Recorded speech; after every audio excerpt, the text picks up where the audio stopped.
She had spent 20 minutes warning them about exactly this. Now the lights were out, the cameras were dead, and men with guns were moving through the corridors of Iron Ridge Military Medical Center like they owned it. Captain Derek Holt stood at the end of the hallway with his radio in one hand and absolutely no plan in the other. Around him, soldiers who had trained for combat were pressing against walls, waiting for someone to tell them what to do. The someone they needed had already left the room. Rachel Voss, Ward 4 nurse, white-haired, 53 years old, the woman Captain Holt had publicly laughed at 4 hours ago, was not at her station. Nobody knew where she was. Nobody knew what she was doing, but 3 floors above them, in the dark, something was hunting the hunters. And the men who had breached this building with military-grade weapons and a detailed floor plan were already starting to understand that whatever they had walked into, it was not what they expected. They had come for records. They were going to leave in handcuffs, if they left at all. Then, before you find out what Rachel did next, hit that subscribe button and follow this story all the way to the end. Drop a like and tell me in the comments, what city are you watching from? I want to see how far this story travels. The briefing had been scheduled for 1400 hours, and Rachel had arrived 8 minutes early. That was not unusual for her. She arrived early for everything. Shift handoffs, supply checks, emergency drills that nobody else took seriously. Early was a habit she had carried for so long she no longer remembered forming it. It was simply the way she moved through the world, ahead of the moment, already thinking about what came next. The briefing room at Iron Ridge Military Medical Center sat on the second floor of the administrative wing, a long rectangular space with overhead fluorescents that buzzed faintly and a projection screen that had been installed 3 years ago and never properly calibrated. The base itself was 40 minutes outside Blackstone, Montana, a mid-sized installation built in the 1980s that had been repurposed twice and renovated once, which meant it was a patchwork of old infrastructure and newer systems that didn't always talk to each other cleanly. Rachel had noticed this within her first week. She had been noticing things ever since. She set her folder on the table and opened it while the room filled up around her.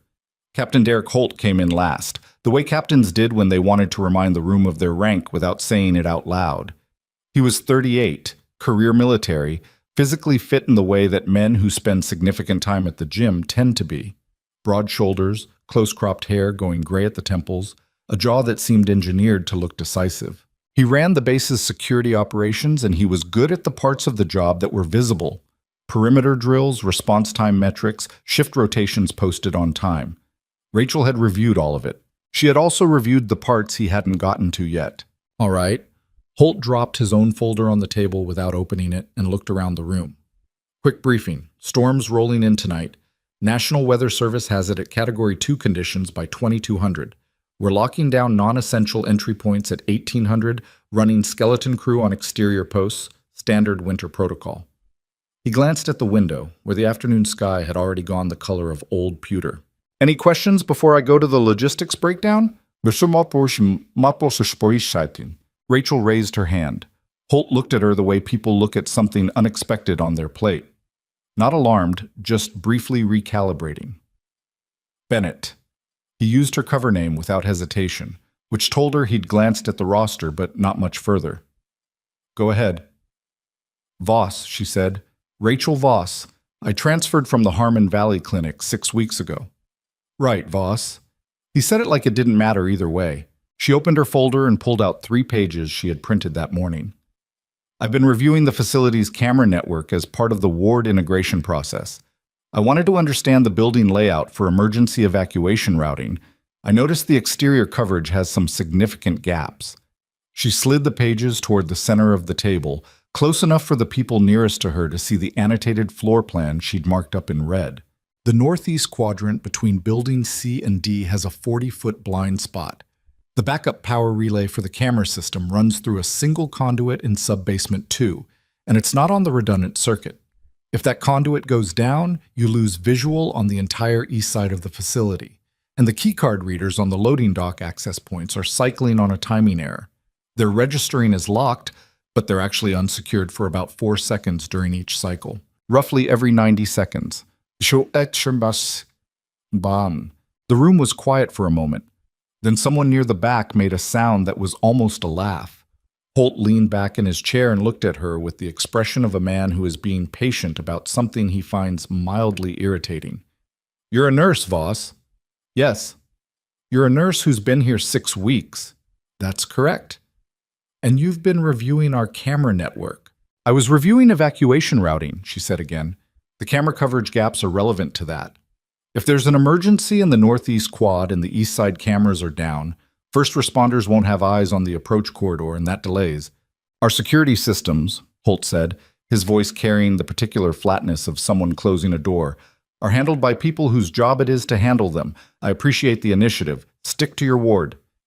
He glanced around the table, and someone, a younger lieutenant near the window, let out a short, sharp laugh that he didn't bother hiding. Holt didn't stop him. "All right, logistics breakdown. The storm rotation starts at—" Rachel closed her folder. She didn't argue. She didn't push.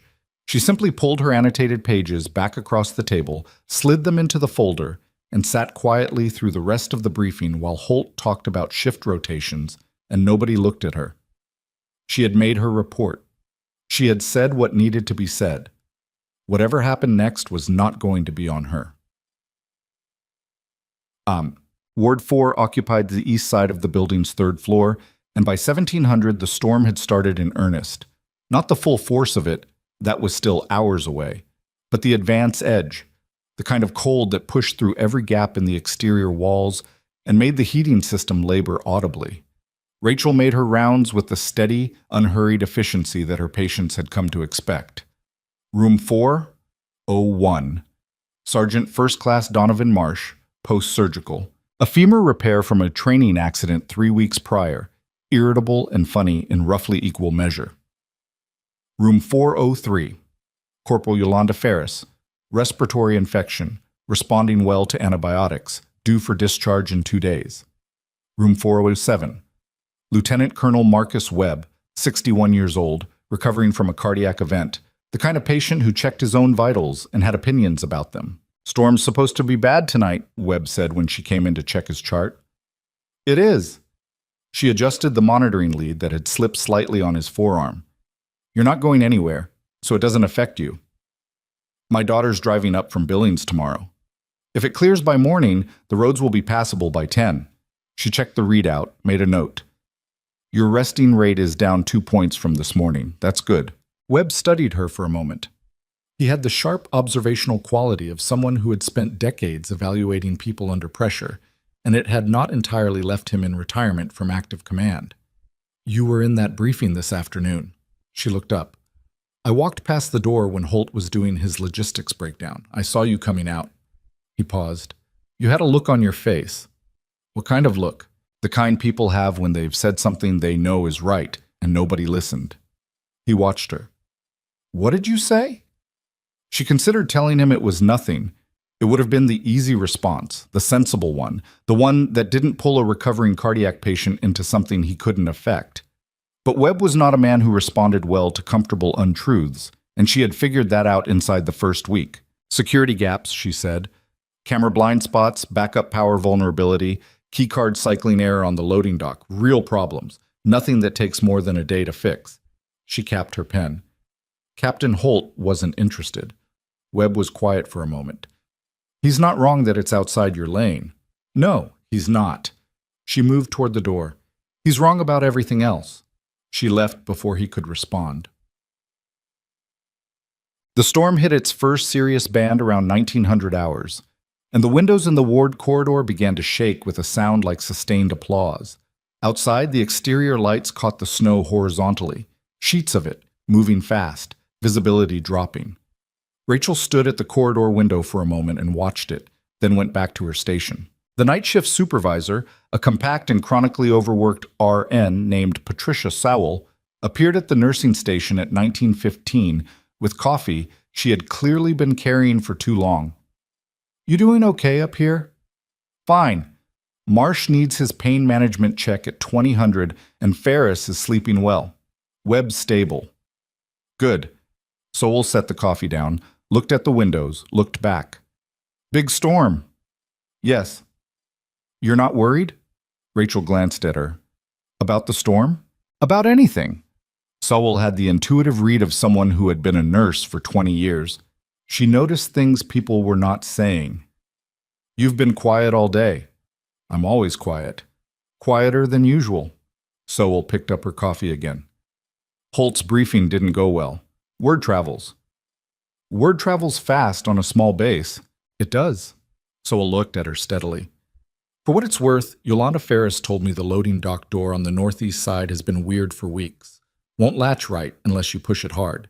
She noticed it when she was brought in." Rachel said nothing. "Just saying." Sowell moved off down the corridor. "I'll check back at 2100. Rachel watched her go. Then she pulled out her annotated floor plan, the one she had folded into her pocket rather than filing away, and looked at it again in the fluorescent light of the nursing station, the northeast loading dock, the camera blind spot, the sub-basement conduit. She had reported it.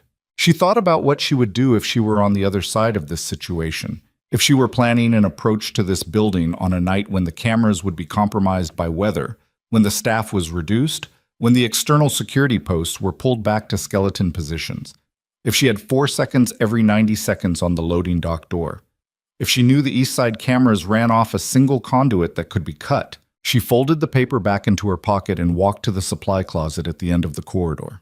She was there for 4 minutes. When she came back, she looked exactly the same as before. At 22:15, the cameras went dark. Not all of them. Not at first. It started with the exterior northeast sector, which could have been attributed to the storm conditions, a power fluctuation, any number of things. The duty officer on the security desk logged it as a weather event and reached for his phone to call maintenance. 2 minutes later, the east side interior corridor cameras dropped. Then the sub-basement feeds. Then, in a cascade that took less than 90 seconds to complete, everything east of the central building axis went black. Rachel heard the overhead PA system crackle. She was at Marsh's bedside. His 2000 pain management check had run long because he wanted to talk about his sister's wedding, which was happening in April, and she had let him because sometimes the thing patients needed most was not to be hurried. And she stood up when the PA crackled and went quiet without producing an announcement. "What was that?" Marsh said. "Nothing. Go to sleep." She walked out of the room and to the corridor window. The storm was at full force now. The exterior lights were barely visible through it, and what she could see of the grounds was a white-gray blur of moving snow. She stood there for 6 seconds. Then she heard it. A sound that was not the building settling, not the HVAC laboring, not the windows flexing. A sound below her and to the right, from the direction of the northeast loading dock. A controlled mechanical sound. A door being opened carefully. She was already moving before the thought fully formed.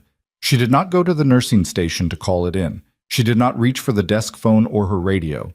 She pulled her phone from her pocket, sent a single text to a number that was not in any hospital directory, and then she went to the stairwell. She took it down. The chaos broke above her while she was still in the sub-basement. She could hear it through the ceiling. The sudden eruption of voices, boots on tile, the compressed burst of communication as the base's security personnel tried to process what was happening to their camera grid. Someone was shouting. Multiple someones. The radio traffic she could pick up from the security scanner she was not supposed to have but did anyway was fragmentary. East sector down, unconfirmed breach, all units. She moved through the sub-basement with the lights off and the storm screaming against the exterior walls above her. She did not need the lights. She had walked this route 7 times since her first week at the facility, twice during her official orientation, once during what she told the facilities manager was a concern about a water main pressure reading, and 4 more times on her own during off hours, committing the layout to a memory that had been trained to retain exactly this kind of spatial information. Left at the boiler room, right at the electrical junction. The conduit housing was 40 feet ahead on the right-hand wall. She reached it. The conduit cover had been pried off from the outside, cleanly, with a tool designed for the purpose, the kind of job you did when you knew exactly what you were looking for and had done it before. The cut was recent. The metal edges were still sharp. Whoever had done this had been here within the last 30 minutes, which meant they were already inside. She recounted the approach. 4 people minimum for an operation this size. 2 on entry, 1 on communications disruption, 1 moving ahead to the target location. The classified records vault was on the second floor of the administrative wing. She had not been officially told this, but the security precautions around a specific corridor were not subtle if you knew how to read them, and she knew how to read them. She moved toward the freight elevator. It was not working. The east side power disruption had taken it down. She found the freight stairs instead and went up. She heard the first shot when she reached the first floor landing. It came from above her, a single controlled report that was not a military issue sidearm. Suppressed, she registered automatically. Heavier caliber. These people had not come underprepared. A voice below her in the corridor shouted something she couldn't make out, and a second voice answered in a language she recognized but hadn't heard in years. She kept climbing. Wopo. The first floor corridor was where she encountered them. Not all of them. One, moving point for a two-man team, dressed in winter tactical gear that was good enough to pass a casual check, but not good enough for someone who had spent years looking at the real thing. He was heading toward the stairwell she had just come out of, which meant she had about 2 seconds before he saw her. She stepped back into the doorway of a supply room and waited. He passed 3 feet from her. She let him pass. Then she moved. It was not elegant. It was not the kind of thing that looks clean and choreographed the way it does in movies, where everything happens in one fluid motion and nobody makes a sound, and the person doing it doesn't feel anything afterward. Her shoulder hit the doorframe harder than she intended, and the angle was slightly off, and it took 4 seconds longer than it should have. But it was effective, and when it was done, she had his radio, his weapon, and an accurate picture of where the second member of his team was likely positioned. She zip-tied him with the ties from her scrub pocket. She had put them there when she went to the supply closet, and she left him in the room and closed the door. Then she went up the stairwell he had been heading for. The second floor administrative corridor was lit by emergency backup lighting only. The storm had done enough damage to the exterior power grid that the main building lights were running on reduced power, and the backup system gave everything a dim amber tint that made the space look like it existed inside an old photograph. Rachel moved along the left wall with the borrowed radio in her hand, listening to the fragmentary transmissions coming through it. There were 4 of them. She had been right about that. 1 was disabled. 2 were on this floor. 1 at the records vault access point, 1 moving sweep pattern on the corridor.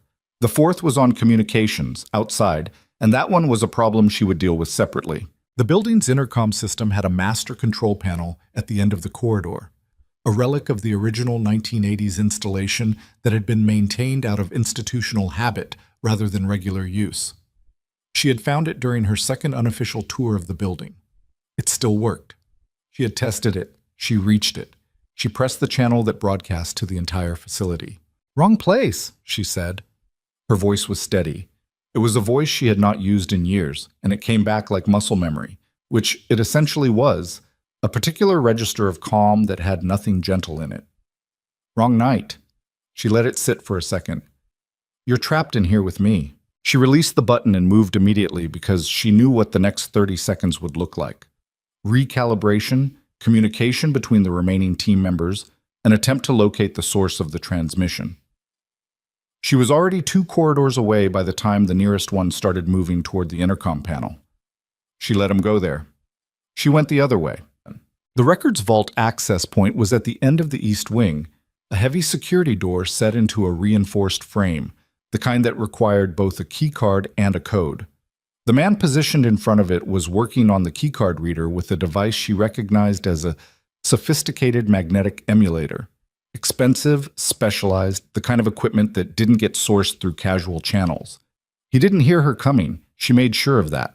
What happened next was fast and unpleasant, and she did it correctly, which was the only thing that mattered. He was younger than her and larger than her, and when he registered what was happening, his instinct was to grab rather than deflect, which was the wrong instinct, and she used it. Her shoulder screamed.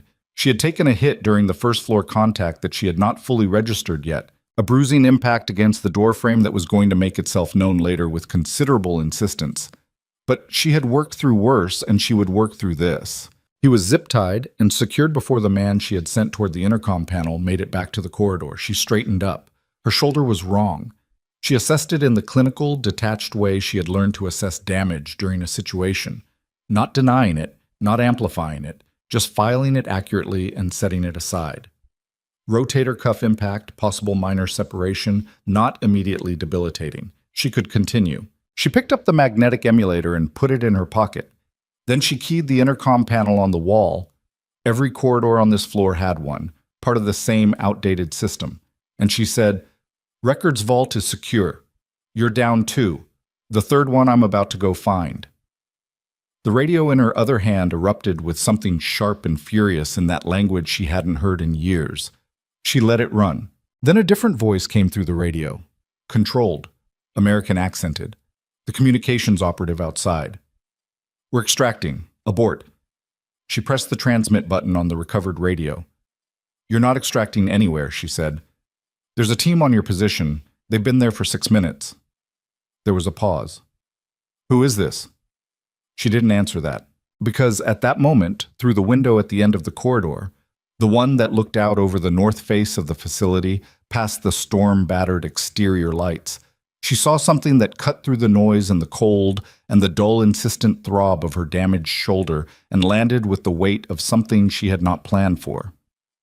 Helicopters. Not base helicopters. Not the medevac birds she had been cataloging since arrival.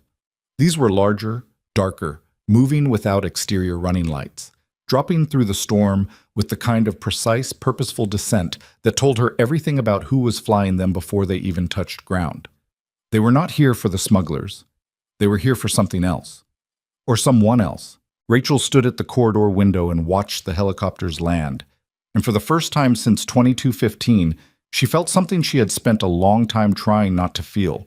The specific, unwanted recognition of a life she had thought she'd left behind pressing through the glass toward her. Her phone vibrated. She looked at the screen. One word. Incoming. She had 3 minutes, maybe 4, before the doors opened and everything she had spent 6 years building, the quiet routine, the unassuming ward, the cover so ordinary it was almost true, came apart at the seams in a hallway in Montana while the snow piled up outside, and the people who had dismissed her as a nurse with too many opinions were about to find out exactly what kind of nurse she actually was. And there was nothing left to do but stand there and let it happen. She put the phone back in her pocket. 3 minutes, the message had said. She ran a fast count in her head. Not 3 minutes from the helicopters touching down, 3 minutes from when the message was sent, which had been 90 seconds ago. That left her a minute and a half, give or take, before whoever was on those birds reached the building's main entrance, which meant she had a choice to make. Stay here in the corridor with 2 restrained operatives and a damaged shoulder, and wait for them to come to her, or move toward the entry point and control how that moment went. She had spent her career not waiting for things to come to her. She moved. The main corridor to the north entrance ran the length of the building's administrative spine, and Rachel walked it at a pace that was not quite a run, but covered ground fast. Her shoulder had settled into a low, continuous complaint that she could mostly ignore if she focused somewhere else. She focused on the layout ahead of her, the lobby junction, the security desk that was almost certainly unmanned right now because whoever had been sitting there had either moved to respond to the breach or found somewhere to shelter, the heavy glass doors at the north entrance that were rated for storm conditions, but not for people who really needed to get through them. She heard Holt before she saw him. "All units, I need a head count. Anyone who has eyes on the breach, report. Does anyone have eyes?" His voice carried down the corridor from somewhere to her left. The secondary security office off the main lobby. She placed it. He sounded like a man who was maintaining his command voice through considerable effort. "Someone give me something to work with here." The radio traffic coming back to him was not useful. She could hear fragments of it. Corridor 2 clear, corridor 4, I don't know. Somebody said north side. That was all she caught before she came around the corner into the lobby and nearly walked into Lieutenant Garrett Ewan. Ewan was 26, one of Holt's junior security officers, and he had his sidearm drawn. When he saw her, he brought it up on reflex and then pulled it sideways when he registered the scrubs. "Voss? Jesus." He let out a breath. "What are you doing down here? Nursing staff are supposed to be in lockdown." "I'm aware." She looked past him at the glass doors. The stormlight outside was chaotic. Wind-driven snow and the dark shapes of military personnel moving from the helicopters toward the building. "How many hostiles do you have confirmed inside?" He blinked. "What?" "Confirmed hostile contacts inside the building. How many?"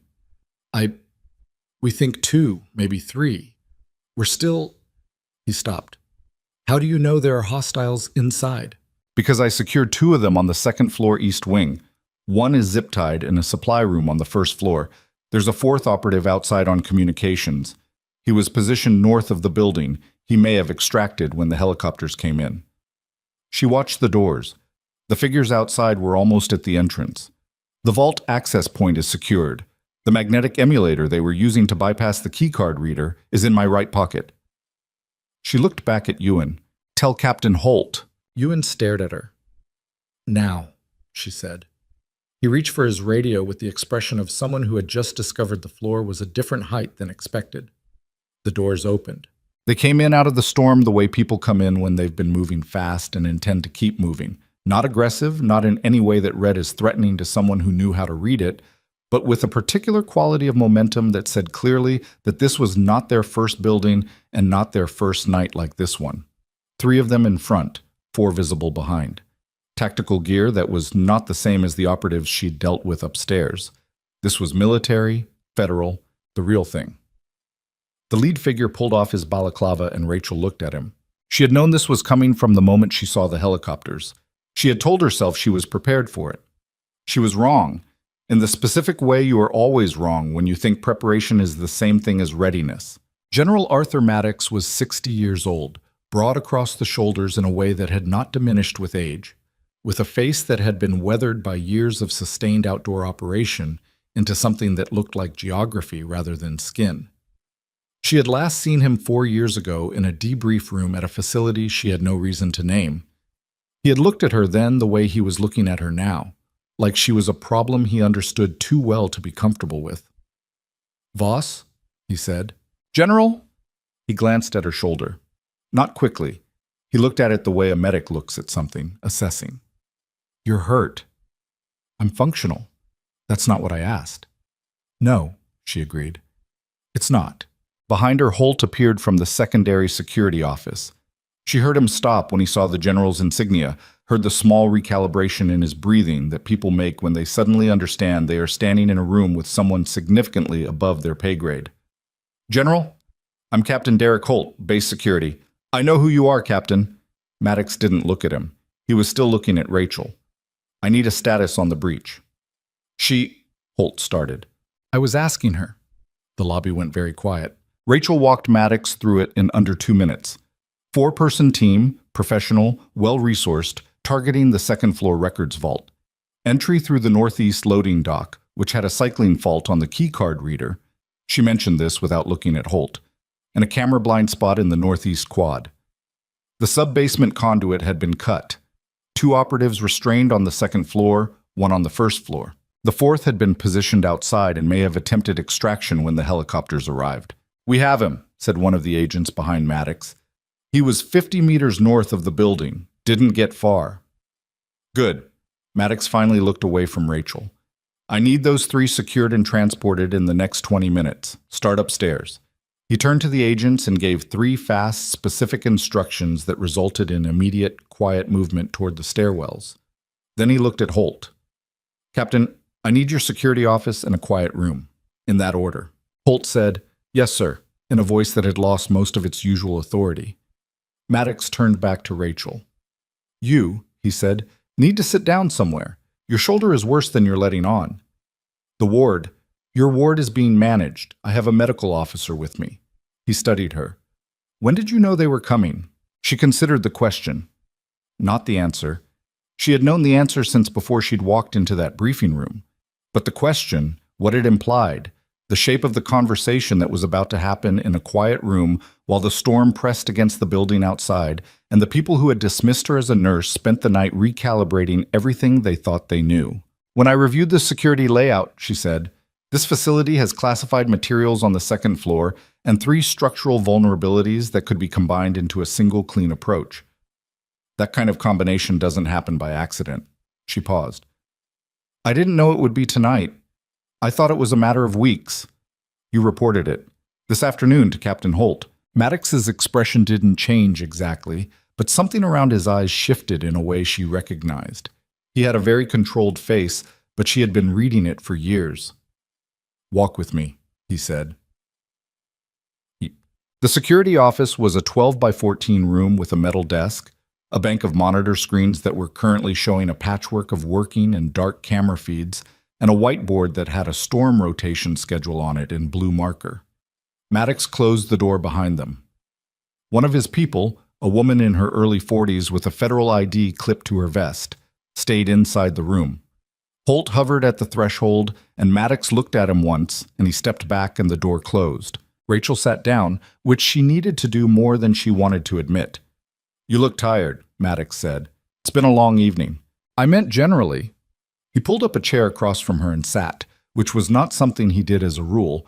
In her experience, Maddox conducted most conversations standing, because standing was a posture of readiness, and readiness was his default state. The fact that he was sitting told her this was going to be a longer conversation than she wanted. "How long have you been here?" 6 weeks. "And before that?" "Harmon Valley Clinic, 8 months. Before that, the hospital system in Duluth." It wasn't a question, which meant he'd been tracking her, which meant he'd known where she was, which meant the surprise of seeing her tonight was not genuine. She filed this. "You've been building cover for 3 years, he said.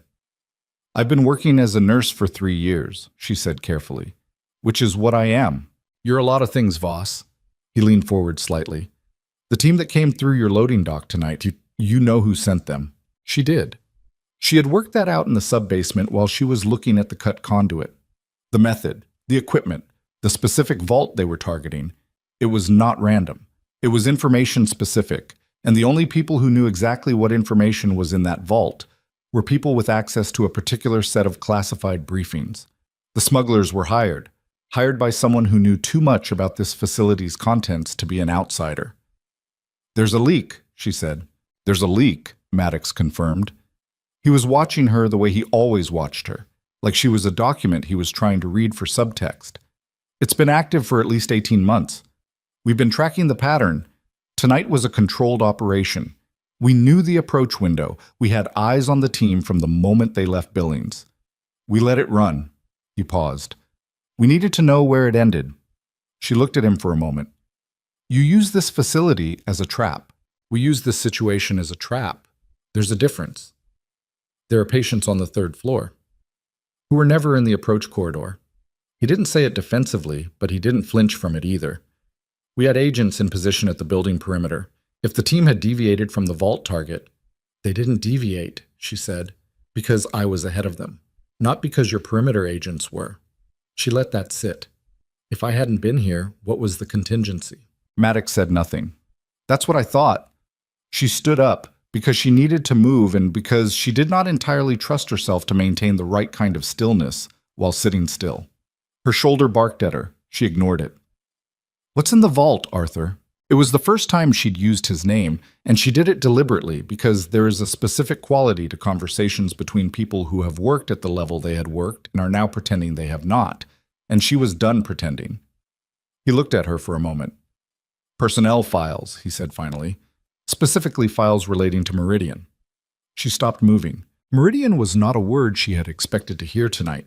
It was not a word she expected to hear again at all, ever, in any room. It was a word that belonged to a closed chapter of her life that she had filed in a mental drawer and pushed hard enough that she sometimes managed to go weeks without it surfacing. "Those files are supposed to be sealed," she said. "They were sealed. Someone requested access 8 months ago through a classified channel and then transferred a subset to a physical archive at this facility." He watched her carefully. "We think they were being moved here specifically because the facility was considered lower security than the primary archive, and because it's remote." He paused. "And because someone knew you were here." The room went very still. "Say that again," she said. "The transfer happened 2 weeks before you were assigned to this facility." Maddox's voice was even and precise, which was how his voice got when he was delivering information that was not comfortable to deliver. "Whoever is running the leak may know about your connection to Meridian. It's possible you were part of why this location was chosen." Rachel stood very still and let that land. She had built 3 years of quiet. Clinic work and ward rounds and patients who needed their charts updated and their pain managed and someone to sit with them at 2 in the morning when the hospital felt very large and very empty. She had not been hiding, exactly. She had been retreating, which felt different from the inside even when it looked the same from outside. She had wanted a version of her life that did not involve classified briefings and cut conduits and borrowed weapons and men in tactical gear. She had wanted, she supposed, to be ordinary, to be the nurse they thought she was. And instead, someone had pointed a very complicated problem at her specific location. "Who knows about Meridian?" she asked. "On the league side?" "We're not certain. On our side, fewer people than you'd want." He stood as well. "This is why I'm here personally, Voss. This is not a situation I could send a deputy for." He looked at her directly. "We need to talk about what comes next." "What comes next is I get my shoulder looked at and go back to my ward." I know that's not all of it," she said. "I know there's a longer conversation, but right now there are 3 patients on the 3rd floor who don't know what's been happening in this building tonight, and one of them is 61 years old with a cardiac history, and if he hears helicopters and gunfire and no one comes to explain anything to him, that is a clinical problem." She was already moving toward the door.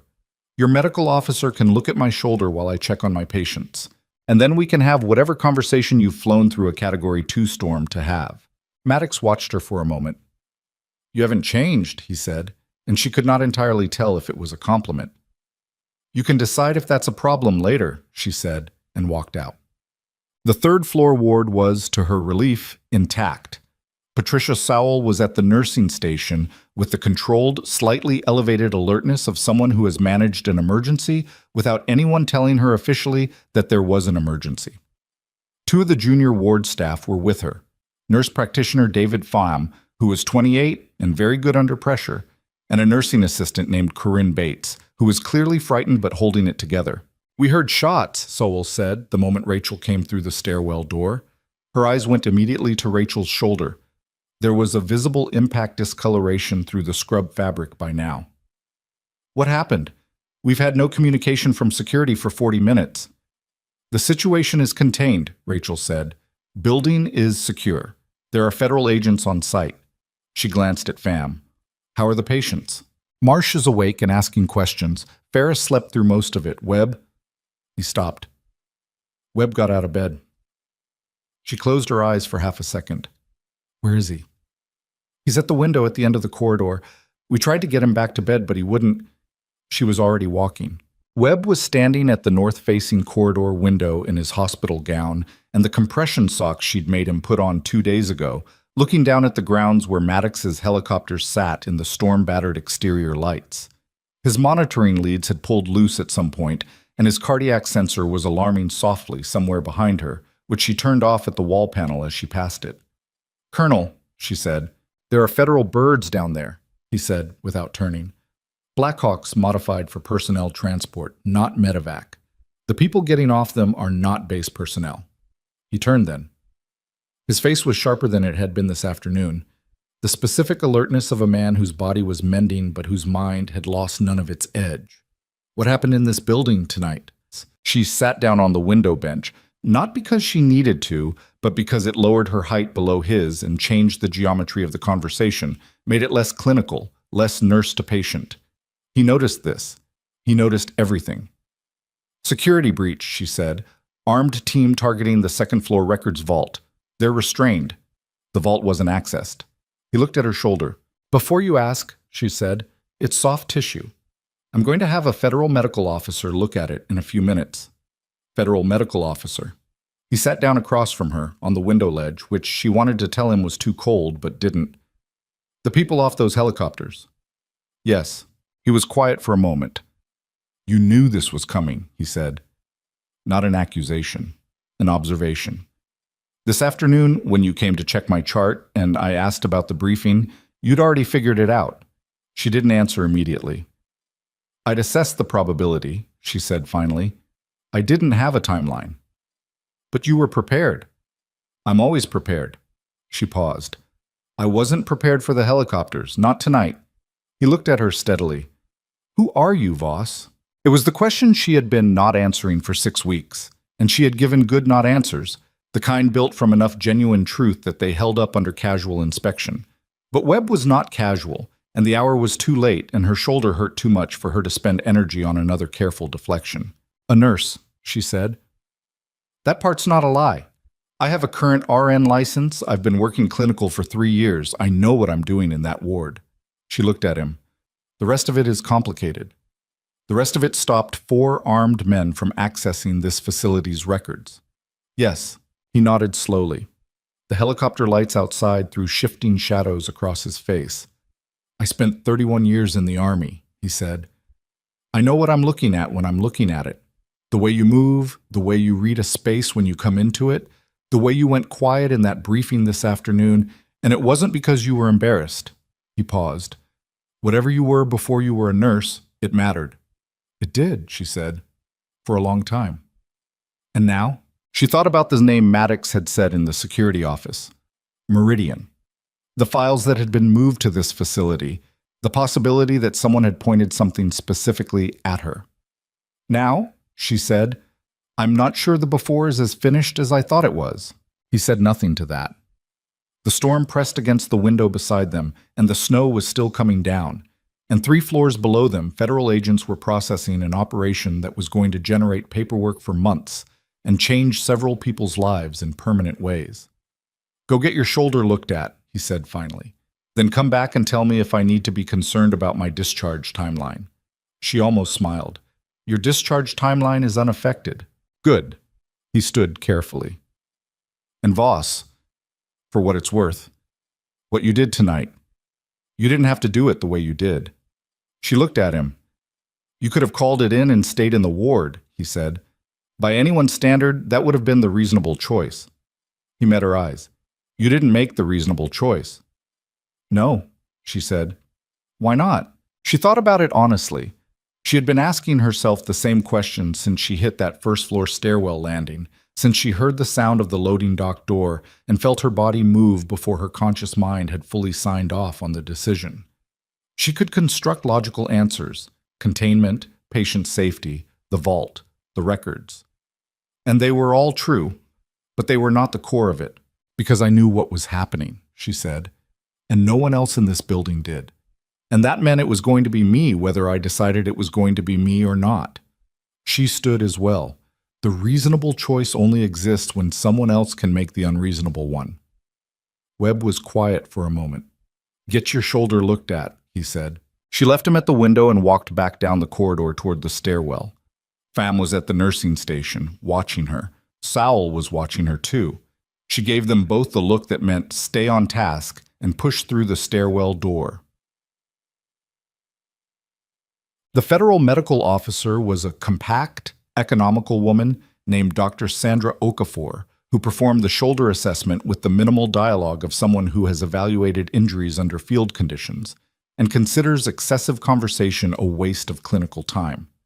She confirmed a partial rotator cuff strain, no bony involvement on quick palpation, no signs of neurovascular compromise. She taped it in a way that was functional rather than comfortable, and gave Rachel a look that said she knew the tape was not going to make Rachel take it easy. You should be in a sling for 72 hours, Okafor said.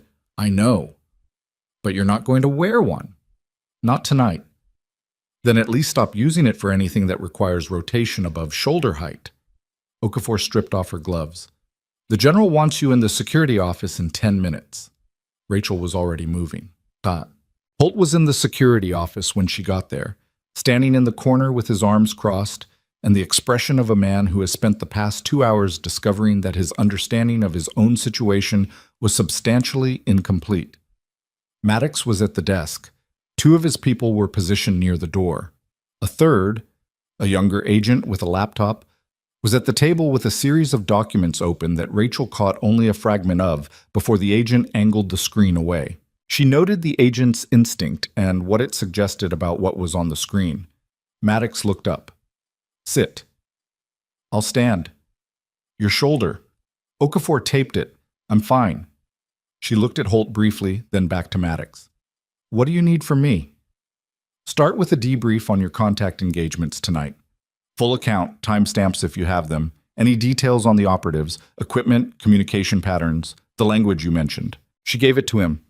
Clean, sequential, no editorializing. The kind of debrief she had given before in rooms like this one, back when rooms like this one were her regular environment.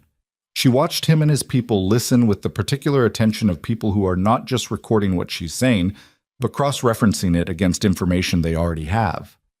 When she finished, the younger agent typed something, and Maddox looked at the screen and something in his posture shifted fractionally. Holt said from the corner, "The keycard cycling error." Everyone looked at him. He was looking at Rachel. His arms were still crossed, but the angle of them had changed. "On the northeast loading dock. You mentioned it in the briefing." He paused. "I looked it up after everything started tonight. You were right. The maintenance log shows it's been flagging intermittently for 6 weeks. No one followed up on it." The room was quiet. "No one followed up on it," he said again, and this time it was clearly not aimed at anyone in the room. It was aimed at himself. His jaw was doing the thing jaws do when someone is working through something difficult and not quite getting there yet. Rachel said nothing. "The camera coverage gap in the northeast quad," he continued. "That's also in the maintenance backlog. 8 weeks. He uncrossed his arms. If we had addressed those 2 items, the approach tonight would have been significantly more complicated for the breach team." "Yes," Rachel said. "Would it have stopped them?" She considered it honestly. "Probably not. These people were resourced well enough to adapt, but it would have slowed them down and potentially moved their approach to a less favorable position for them." She paused. "And it would have given your security people more time to respond before the cameras went down." Holt nodded. A small, tight nod that was not comfortable for him. She could see that clearly. "I should have listened to you this afternoon." She didn't say yes, "You should have." She didn't say "I told you so," or any variation on it, because the version of that satisfaction she'd felt in the abstract was considerably less interesting to her now than the actual situation they were standing in, which had more pressing elements. "We're past this afternoon," she said. "What matters now is the vault is secured and the team is in custody, and we find out who sent them." She looked at Maddox. "You said you needed to talk about what comes next. Start talking." Maddox leaned back. He looked at Holt. "Captain, I need the room." Holt straightened. "Sir, there are operational security elements to this conversation that require clearance you don't have. That's not a criticism, it's a classification issue. There's coffee somewhere in this building. Find it." Holt looked at Rachel for one moment, and the look was not resentful, which surprised her. And then he left.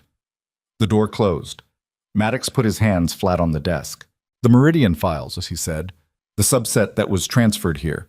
We've done a preliminary inventory. We know what's in them." He paused. "Your involvement in the operation is documented, not in the broad summary files that exist at the primary archive, in the operational detail files that were transferred here." He looked at her steadily.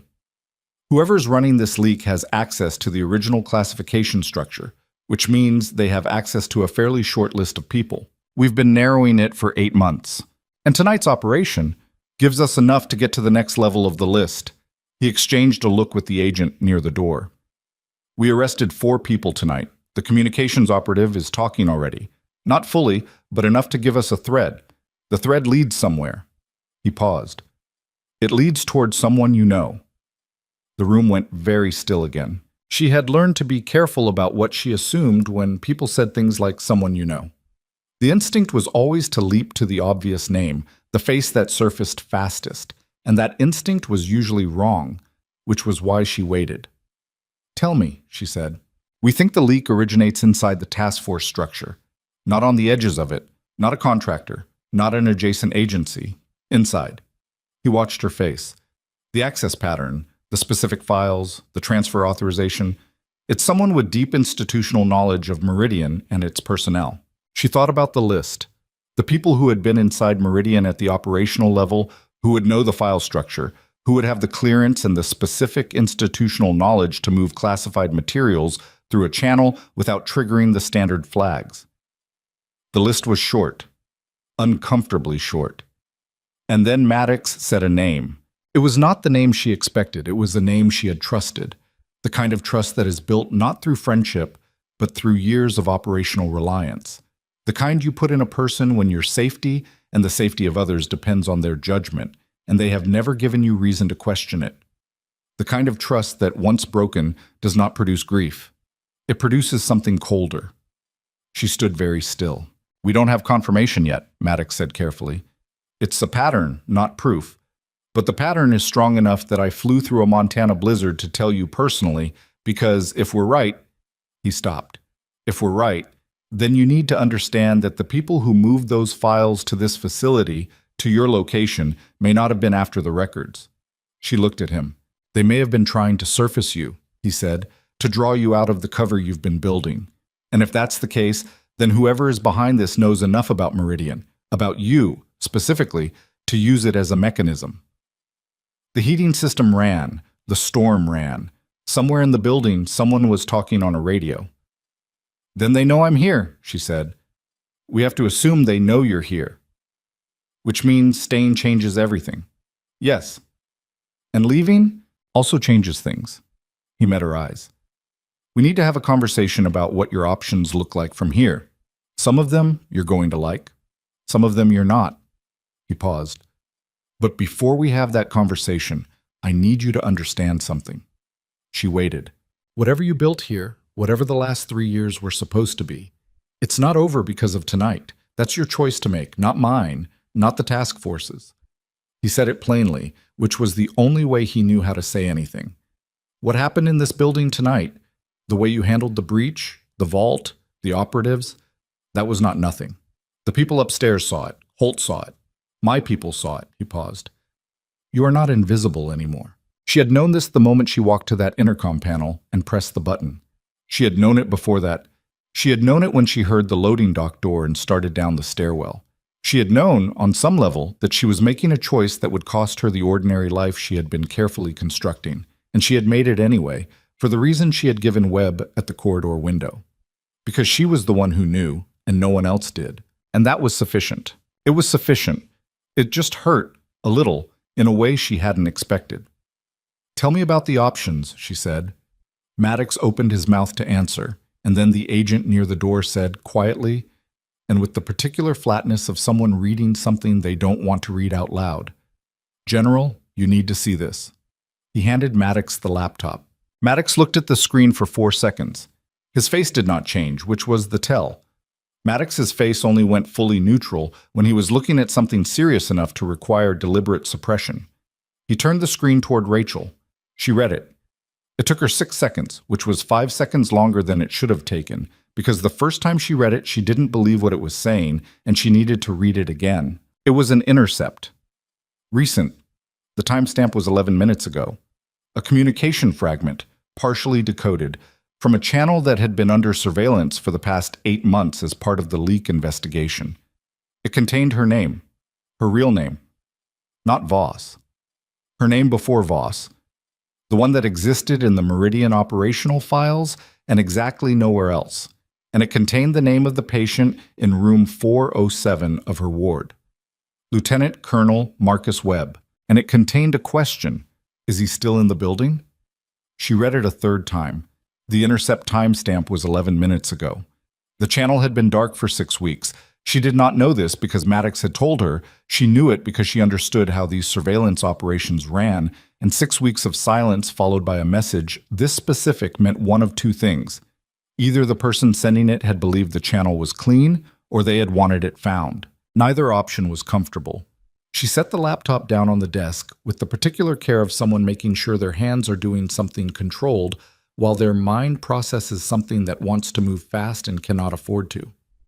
Webb, she said. We don't know yet what the connection is, the agent near the door said. He was active command for 22 years. He would have had clearance architecture that overlapped with Meridian's operational period. She was already thinking through it, not guessing, working. Webb was 61. Meridian had run for 7 years, and the overlap period matched his senior command years. He had the access profile. And someone was asking if he was still in the building, which meant someone cared very much whether Marcus Webb was here or somewhere else. Someone wants to know if he can be reached. But just some setamama ad. That's our read, Maddox said, which means the breach team wasn't only after the files. She felt it settle, the way the shape of a situation shifts when a new variable enters, and suddenly the previous configuration looks obviously incomplete. She had been thinking the vault was the target. The vault had been the mechanism. They needed cover, a reason to be in the building. The files were real. They wanted those too. But someone also needed eyes inside to confirm Webb's location. She looked at Maddox. How long has he been a patient here? 11 days? His cardiac event. Do you have details? Maddox exchanged a look with the agent. Preliminary. He was admitted through the base clinic system after presenting with chest pain during a consulting visit. He paused. He was not originally scheduled to be on site. His visit was added to the calendar 4 days before the event. She took that in. She did not say what she was thinking about it, because what she was thinking was not yet a certainty, and she had learned the hard way that the distance between a strong hypothesis and a confirmed fact was the exact distance where serious mistakes got made. I need to get back to the ward, she said. Voss, he's off his monitoring leads. He's been standing at a window in a hospital gown in a cold corridor. His resting cardiac rate was already elevated tonight, and he's had significant stress stimulus for the past 2 hours, and nobody up there is going to push back on him the way I will. She was moving toward the door. Send Okafor up with me, and I need 2 of your people on that floor. Not visible, not in the ward, in the stairwells. I can give you Reyes and Hartman. Fine. She stopped at the door. And get a trace on that intercept channel. I want to know if there are any more transmissions in the last 24 hours. Maddox looked at her with the expression of a man who is technically the senior person in the room and is aware that this is not how the conversation is running. I was going to do that regardless. I know, she said. I'm saying it out loud because I want you to do it fast. She left before he could answer. Chan. The stairwell was empty and cold, and she took it fast, her shoulder complaining at the movement in a way that had gone from ignorable to insistent.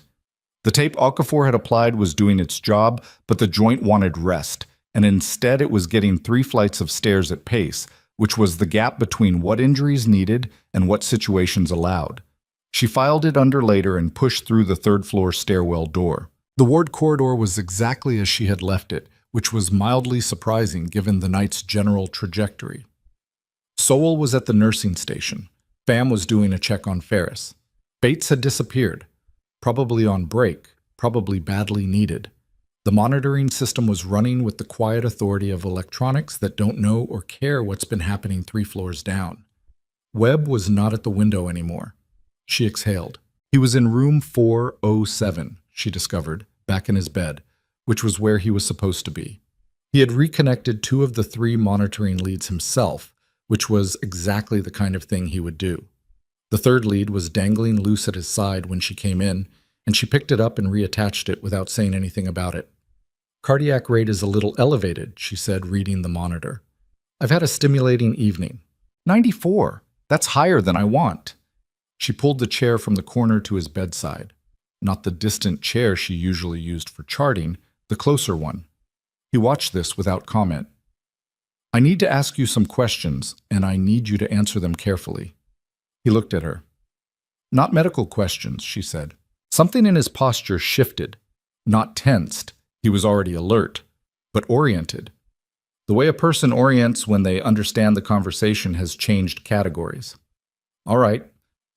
11 days ago, you had a cardiac event during a consulting visit that wasn't originally on your schedule. The visit was added 4 days before. She watched his face. Do you know who added it? A pause that lasted 2 seconds longer than it would have if the answer were simple. My former aide, Captain Bryce Dunning.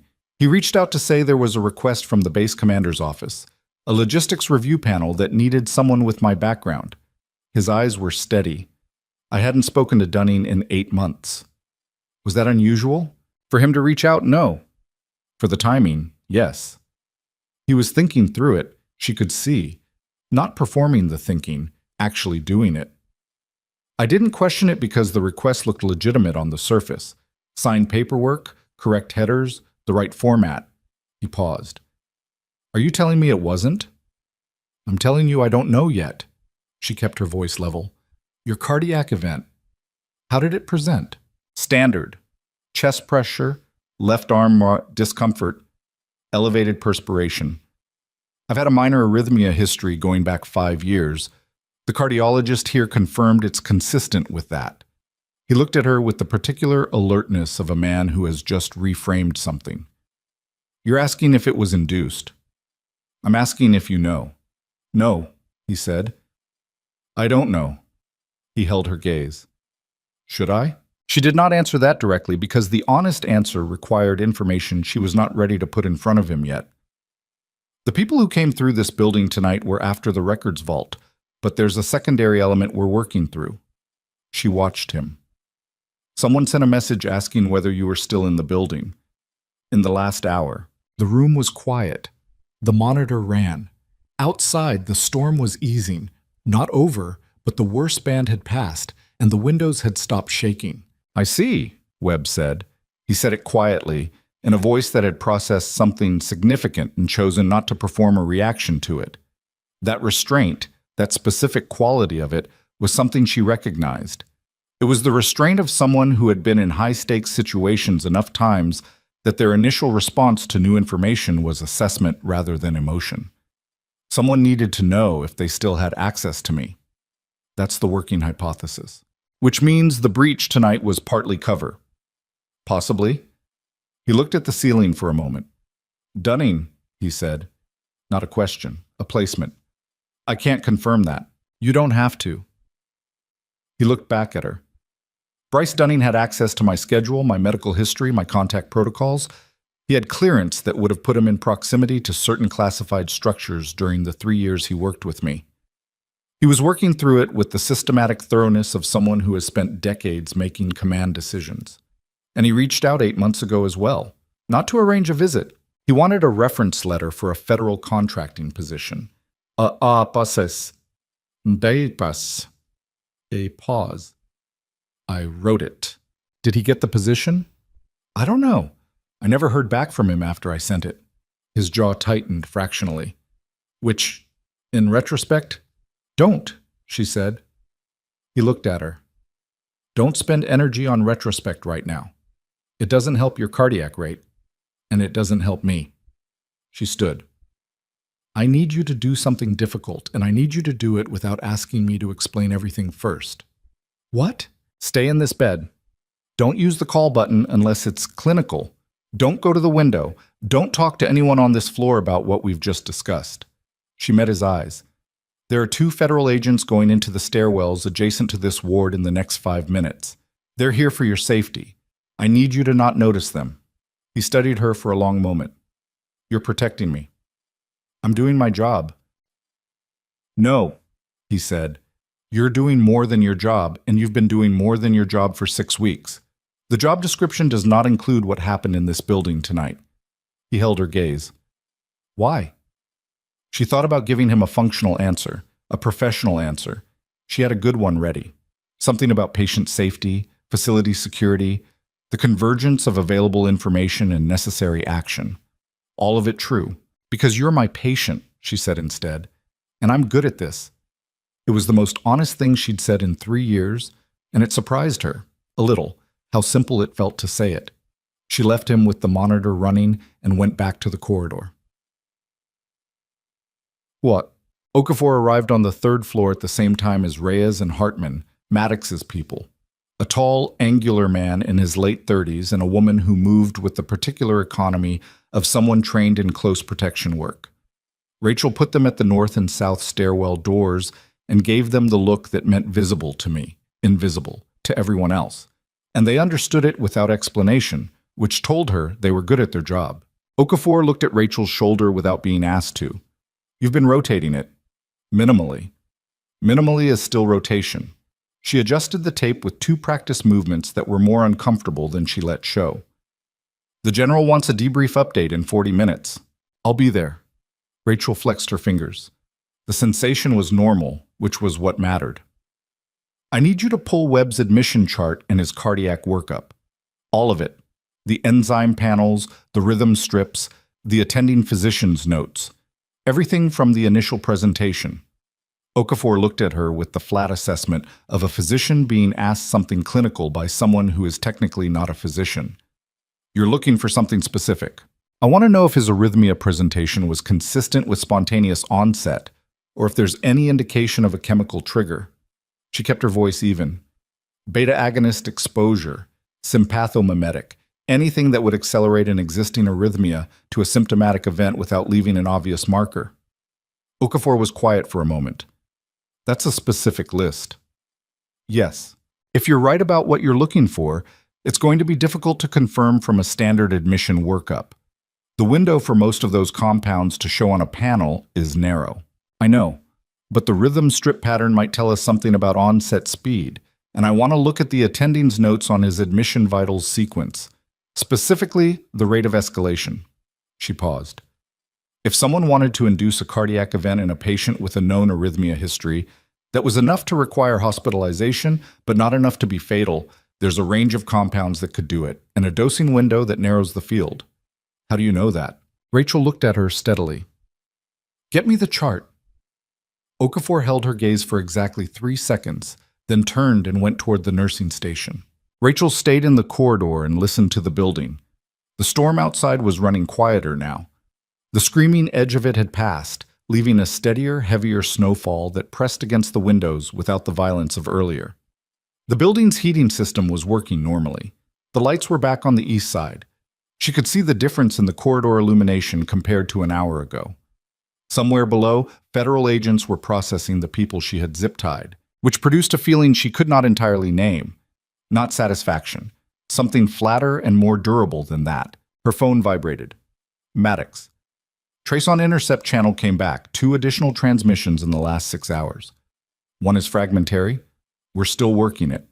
The second decoded cleanly, sending now. The second message arrived 7 seconds later. She read it standing in the corridor at the nursing station, Soul 10 feet away and not looking at her, the monitor bank running its quiet displays. The storm outside reduced to a murmur. The decoded message was 8 words. Webb knows where the original copies are held. She put the phone in her pocket. The original copies. Not the subset that had been transferred to this facility. Not the documents in the vault downstairs. The original Meridian operational files, the complete record, the full documentation of everything the program had done and everyone who had been part of it, including the elements that had never been included in any summary and had been kept in their original form precisely because summary documents could be altered and original documents could not. She had not known where those files were. She had assumed they were at the primary archive, but the primary archive held the summary record, and the transfer of the subset to this facility had suggested the full original documentation was somewhere else, somewhere outside the standard classified archive structure. Webb knew, which meant whoever was running this operation had known that Webb knew, had needed him accessible and incapacitated enough that he could be reached but not so damaged that he couldn't provide the information, had arranged his presence at this facility through an 8-month chain of steps starting with a reference letter and ending with a cardiac event that had put a 61-year-old retired colonel into a monitored bed on the 3rd floor of Iron Ridge Military Medical Center. She had been so focused on the vault, on the files, on the breach. Webb was the operation.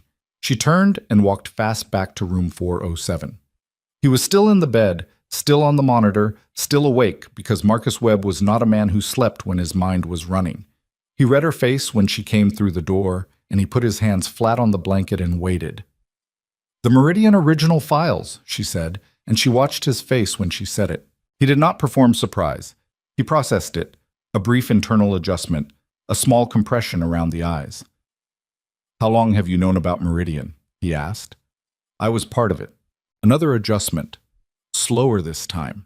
He was fitting together something he had suspected she could see. The question about her identity, the things he had noticed in 6 weeks of being her patient, the way she had moved through this building tonight. It was clicking into a coherent shape. "You were in the field program." "Yes." "Which operation?" "That's not relevant tonight." He accepted this. "The original documentation," he said. "What do you know about where it is?"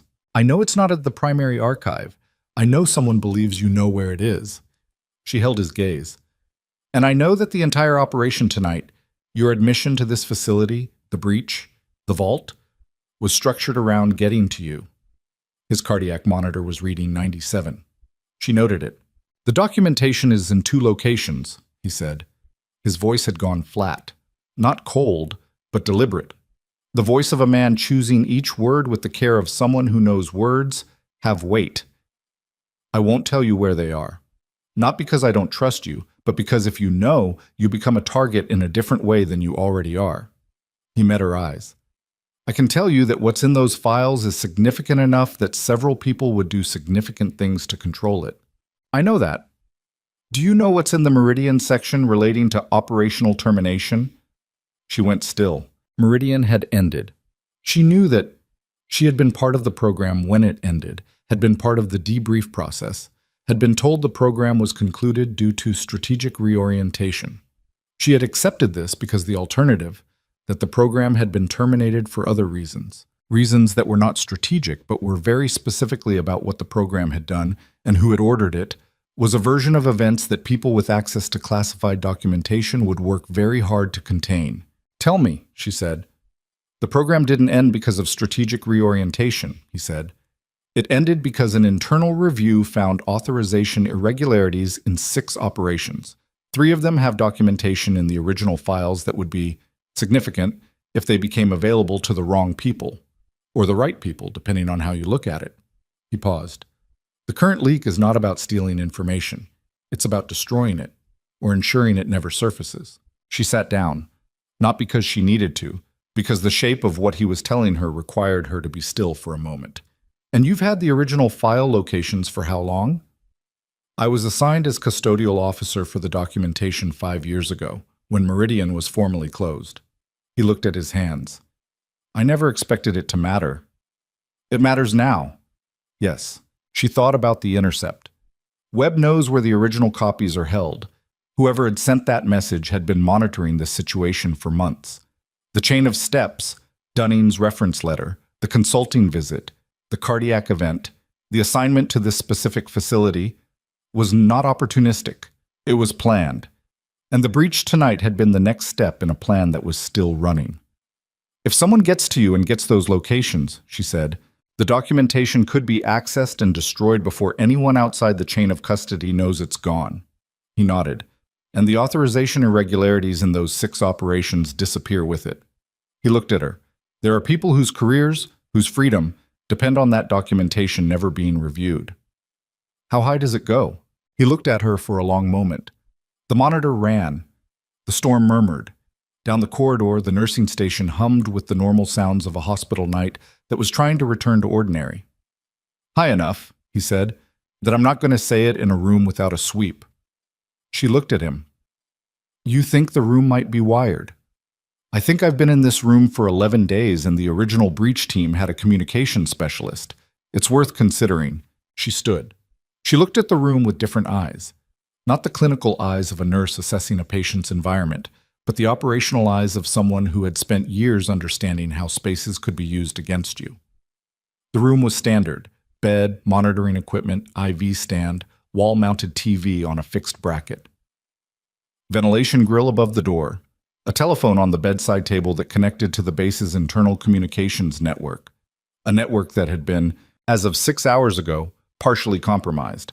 Get up, she said. He looked at her. Slowly. Don't disconnect the leads yourself. I'll do it.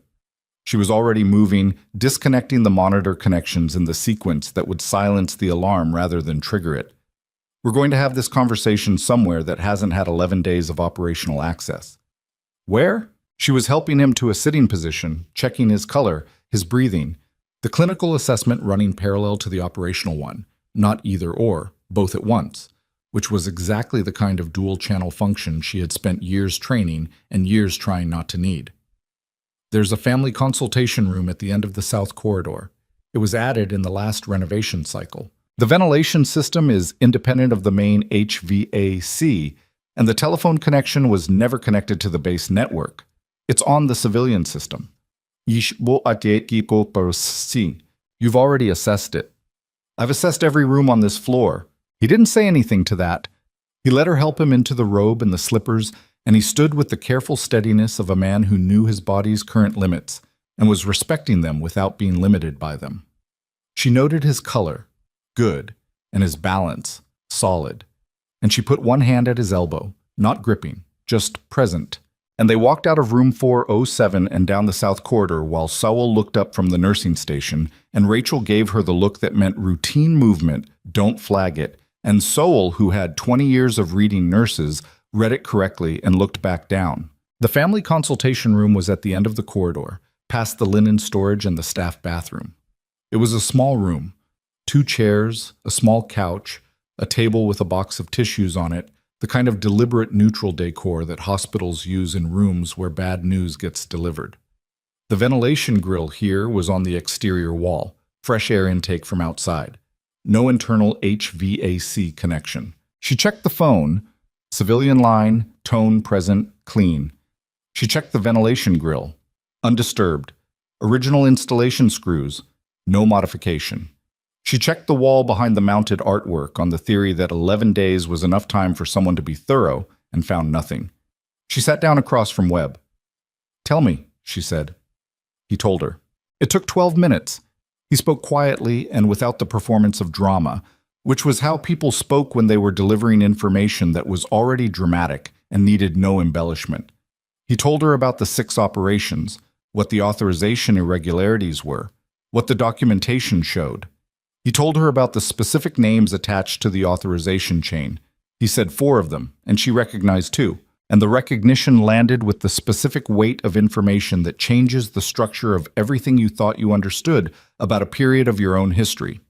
He told her where the original documentation was held, in the 2 locations he had refused to name on the monitored floor, because she had found a clean room and he was not a man who withheld information when the circumstances for holding it had changed. She listened. She did not interrupt. She asked 2 clarifying questions, both precise, both answered in full. When he finished, the room was quiet for a moment. "You've been carrying this for 5 years," she said. "Yes. And you've told no one." "The people I would have told," he said, "are the people whose names are in the authorization chain." He looked at his hands. "I spent a long time thinking the documentation being sealed was enough. That sealed meant safe. It's not." "No." He looked up. "It's clearly not." A pause. "What are you going to do with what I've just told you?" She was thinking through it. Not what she was going to do, she knew what she was going to do, but the order of operations. Maddox needed to know the scope of what they were actually dealing with. The 2 names she had recognized needed to be run against the existing leak investigation, because if either of them matched the access pattern that Maddox's people had been tracking for 8 months, the investigation had just acquired a specific direction it had not had before. The original documentation locations needed protection, not just monitoring, physical protection, tonight, before anyone who had intercepted what they were doing here could adapt their operation in response. And Webb needed to be somewhere that was not this facility, which meant a transfer, which meant paperwork and medical clearance, and a cardiac protocol that could not be rushed without creating exactly the kind of risk she had been trying to prevent. "You need to be moved," she said. "Not in the morning, tonight." He looked at her steadily. "My cardiac status is stable enough for transport with appropriate monitoring. I'll go over Maddox's medical officer on this if I have to, but she struck me as someone who understands operational necessity." She met his eyes. "If the people running this intercept know the breach failed, they're going to adapt. They have resources. They've demonstrated that. And they have at least one person inside a classified structure who can provide targeting information. If you stay in this building, you're a fixed position in a situation where the other side is mobile." He was quiet. "I know," she said. "It's the middle of a blizzard, and you had a cardiac event 11 days ago, and you're 61 years old." "I've operated in worse conditions at worse ages," he said, which was almost certainly true. "Then we're agreed. We're agreed." He looked at her. "You should know. The names I gave you, the ones in the authorization chain, if they're behind this, they have reach. They have the kind of reach that doesn't stop at a facility perimeter." "I know. They'll know what you did tonight if they don't already. You stopped their operation. That's not something people like that ignore." "No," she said, "it's not." She stood. He stood.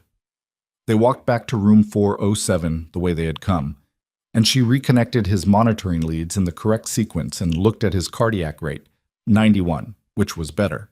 And she went out into the corridor and pulled her phone out and was composing a message to Maddox when Pham appeared at the end of the corridor at a pace that was not running because nurses don't run in hospital corridors unless the situation is bad enough to override all training, and this was that bad. "Ferris's coding," he said. "Room 403. Rachel was already moving." Corporal Yolanda Ferris was 24 years old, respiratory infection, responding well to antibiotics, due for discharge in 2 days. Rachel had checked her at 2300 and she had been sleeping normally, breathing rate 14, oxygen saturation 97%. There had been no indication of deterioration, no clinical reason for. She came through the door of room 403 and took in the situation in 2 seconds. Ferris was in the bed, unresponsive, cyanotic around the lips, oxygen saturation reading 68% on the monitor. It had been alarming for, by her count, 90 seconds before FAM had come to find her because the monitoring station alert had not been acknowledged by anyone, and she needed to have a conversation about that later, but right now later did not exist. Breathing was present, but shallow. Rate 28, labored. She was posturing, arms flexed, which told Rachel something about neurological status that she did not want to be true. "Get Okafor," she said to Fam, who was already on his radio, "and get the crash cart." She was at the bedside, repositioning, assessing the airway.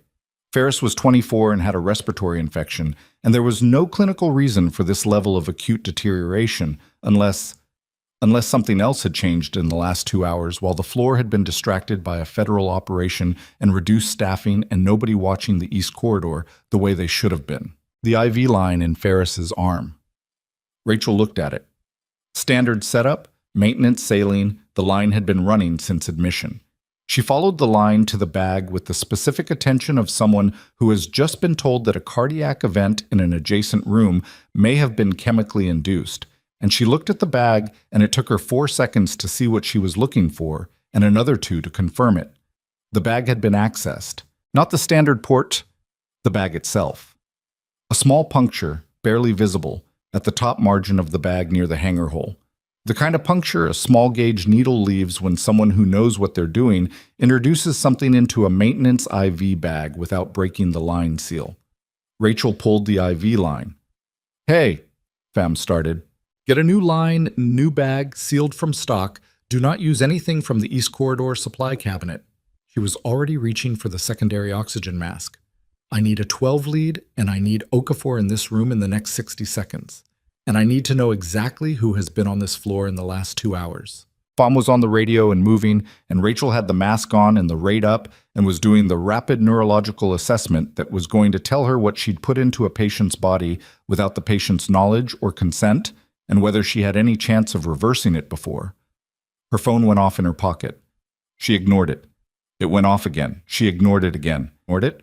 The third time it went off, Okafor was coming through the door, and Rachel handed her the IV bag with 3 words: "Contaminated, get analysis," and then pulled out her phone because 3 consecutive messages in 30 seconds from Maddox meant something had happened that was not going to wait.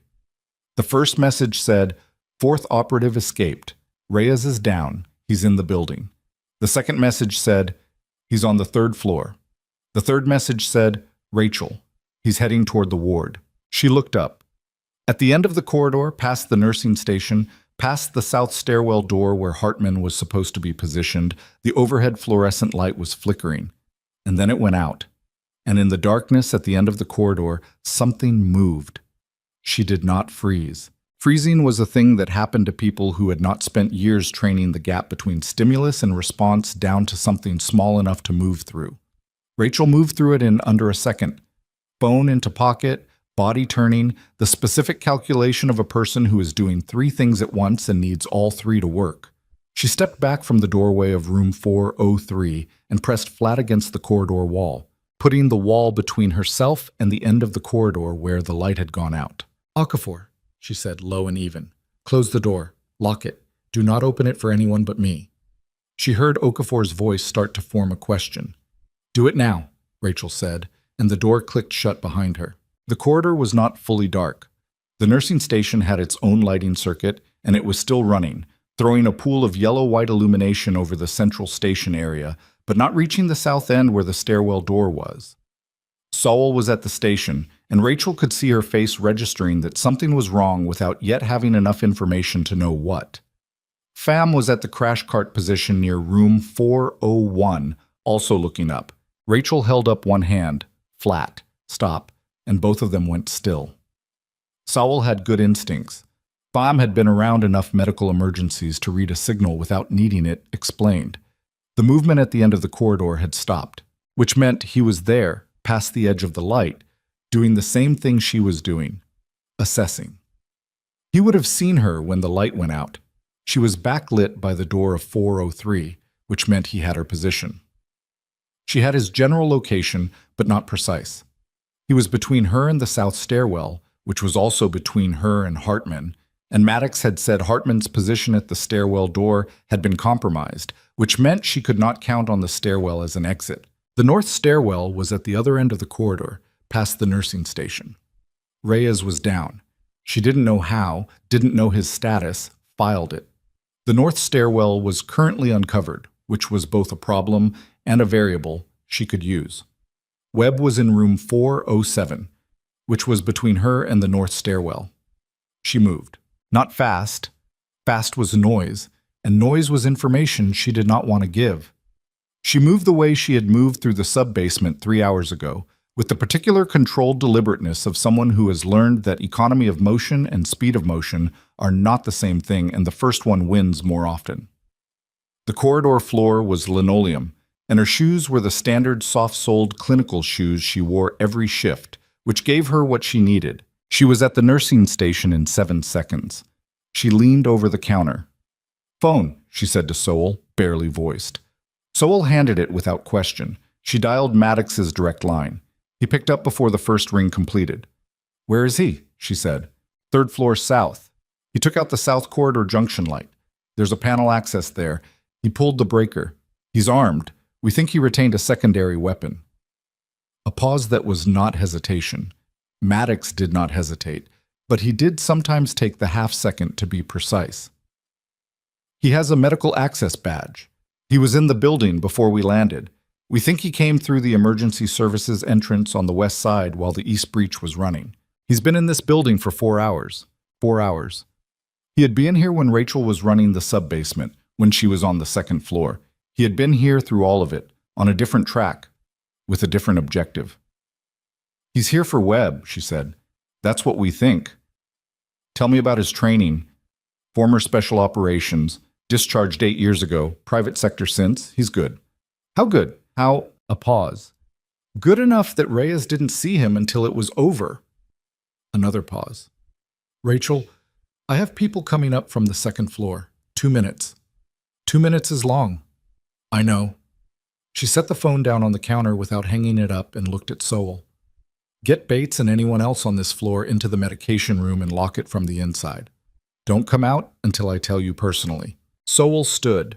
She was not a woman who panicked. She had the steady, load-bearing quality of someone who had been a nurse for 2 decades and had handled things that would break people who hadn't. "What about the patients?" "I'm handling the patients." Rachel was already moving around the station toward the corridor. "Go." She heard Sowell moving behind her, and she did not look back because looking back was not useful, and she had the floor plan in her head with the clarity of someone who had memorized it not as an exercise but as a matter of operational habit that she had never quite managed to turn off in 3 years of trying. Room 407 was ahead on her right. She went in. Webb was sitting up in bed, leads attached, monitor running. He read her face when she came through the door, and he was already swinging his legs over the side of the bed before she spoke. "Don't," she said. "Stay in the bed." "Someone's in the building." "I know. Stay in the bed and don't make a sound." She went to the window. Third floor. Exterior was a 12-foot drop to a snow-covered maintenance ledge, not survivable without preparation, not a viable exit. She turned to the wall-mounted television bracket. Heavy-gauge steel, fixed to the wall with 4 bolts. She looked at it with the specific attention of someone performing a rapid, improvised assessment. "The closet," Webb said. She looked at him. "Maintenance closet, across the hall. I've watched the staff go in and out for 11 days. There's a secondary panel access.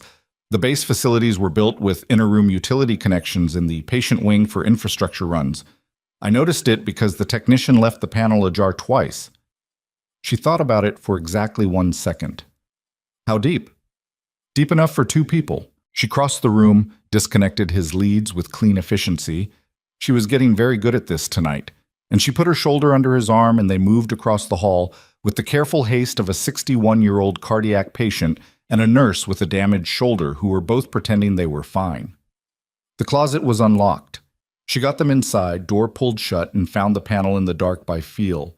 Painted over, but the edges were there. And it opened on a utility chase that ran between the exterior wall and the interior room partitions, deep enough to stand in, smelling of dust and the specific staleness of enclosed spaces that had not been actively used in years. She pulled the panel almost closed, left a gap of 2 centimeters because closed meant sealed, meant no information, and 2 centimeters meant she could hear. The corridor was quiet. Then it wasn't. She heard him at the door of room 407, heard the specific sound of a handle being depressed with the controlled care of someone who is trying not to make noise and is good at it but not perfect, because perfect doesn't exist, and good at it still makes sound if you're listening for the right thing. A pause. The room was empty. He would be assessing the empty bed, the disconnected leads, the still running monitor displaying a flat line on the cardiac trace that would tell him his target had moved in the last few minutes. He would start checking adjacent spaces. Rachel measured the distance in her head. The closet door was 12 feet from the door of 407. He would do the room first, check the bathroom, the window, and then he would come into the corridor and work the adjacent spaces. She had 90 seconds, maybe 100. She pulled out her phone and turned the screen brightness to 0 and typed to Maddox. In maintenance closet, east of 407. He's in 407. Do not come up the south stairwell. He'll hear it. North stairwell only. She got back, 90 seconds. She put the phone away. Beside her in the dark, Webb was completely still. His breathing was controlled, not the controlled breathing of someone trying to be quiet, the controlled breathing of someone who had done this before in some form, in some other era of their life. She did not ask him about it, not the moment. She heard him come out of 407. She heard him pause in the corridor. Wow. She heard, very faintly, the sound of his footsteps on the linoleum, and she tracked them, north toward the nursing station, pausing, then south again, then stopping. He was doing a systematic check. He was good, and he was methodical, and he had not panicked when he found the room empty, which meant he was experienced enough to treat setbacks as information rather than problems, which made him more dangerous than someone who would have hurried. The closet handle moved. She was already positioned, not to the side where the handle was, but directly behind the door, the wall panel at her back, Webb at her right in the dark. Because the geometry of a door opening is predictable, and positioning matters more than strength, when strength is not the variable you can rely on. The door opened inward, which she had noted when they came in. She had the 7 seconds of doorway geometry in her head, and she knew what she was going to do with them. The door opened. He came in with the pen light low and the weapon up, and he was good. He cleared the left side of the closet in the first second, which was correct technique, and then he swung right, and by the time he was swinging right, she was already behind the door and moving. It was not clean. It was not the kind of thing that resolves in one smooth action and leaves everyone unhurt. He was fast, and he recovered faster than she anticipated, and the elbow she took to her already damaged shoulder sent a white spike of pain up through the joint that knocked her sideways a half step and cost her the positional advantage she'd had for 3/4 of a second. She heard Webb's sharp intake of breath in the dark. She ignored it. He tried to bring the weapon around. She had his wrist with both hands, which was not ideal because both hands meant she was committed, and commitment meant she had to finish it or it would finish her. The weapon discharged, not at anything, at the ceiling, the suppressor turning what would have been a report into a contained percussion that still rang in the enclosed space. Webb made a sound. She could not tell if he'd been hit. She did not let go of the wrist. The next 45 seconds were not something she would describe later in any detail, not because she couldn't, but because the sequential description of a physical confrontation in a dark closet between two trained people gives an impression of choreography that is completely false, and she had no patience for false impressions. It was painful and ugly, and she took damage, and she gave damage, and at the end of it he was on the closet floor with his weapon out of reach and his right arm mechanically unable to present a threat, and she was standing over him breathing in a way that was controlled only because she forced it to be. Her shoulder was wrong, significantly more wrong than before. She looked at Webb. "Are you hit?" "No." His voice was tight. You? Working on it. She kicked the weapon further from reach and crouched. Doing so made the shoulder worse, and she did it anyway, and she assessed the man on the floor. He was conscious, which she needed him to be, because unconscious people could not answer questions, and she had questions that needed answering in the next 2 minutes before Maddox's people came through the north stairwell, and the situation became official in ways that would complicate what she was about to do. "The IV bag," she said. "Room 403. What did you put in it?" He looked at her. His face was a professional face, trained to give nothing, and it was giving nothing. "There's a 24-year-old in that room with a federal medical officer trying to figure out what's in her system so we can reverse it," she said. "I'm going to get that information one way or another. You can tell me now and she has a better chance, or you cannot tell me, and whatever happens to her is a thing you will have to account for in ways that will make everything else that happens tonight look minor." He looked at her for a long moment. "Midazolam adjacent compound," he said. His voice was flat. "Custom synthesis. It'll metabolize inside 90 minutes with supported ventilation. She won't have organ involvement if you got the line out fast." She had gotten the line out fast. "What's the mechanism?" "Respiratory suppression, CNS sedation. No antidote required, just airway management and time." He stopped. "She'll be fine." She held his eyes for 3 seconds and assessed the information the way she assessed everything. Not accepting it, not rejecting it, running it against what she knew about pharmacological mechanisms and midazolam analogs and the clinical presentation she had walked into in room 403. It was consistent. It fit the presentation. It did not mean it was true, but it fit well enough that she was going to treat it as working information. She straightened up. The north stairwell door opened and 2 of Maddox's people came through, weapons out, and she held up her hand and they stopped and she said, "South end of the east corridor, closet. He's restrained. I need you to get him downstairs, and I need someone to relay information to Dr. Okafor in room 403 immediately. Midazolam analog, respiratory mechanism, 90-minute metabolization window. She'll know what to do with that." They moved. She stepped back and let them move because she had reached the edge of what her body was going to give her without complaint, and the shoulder had moved from insistent to demanding in a way that was starting to affect her functional range on the right side. She leaned against the corridor wall.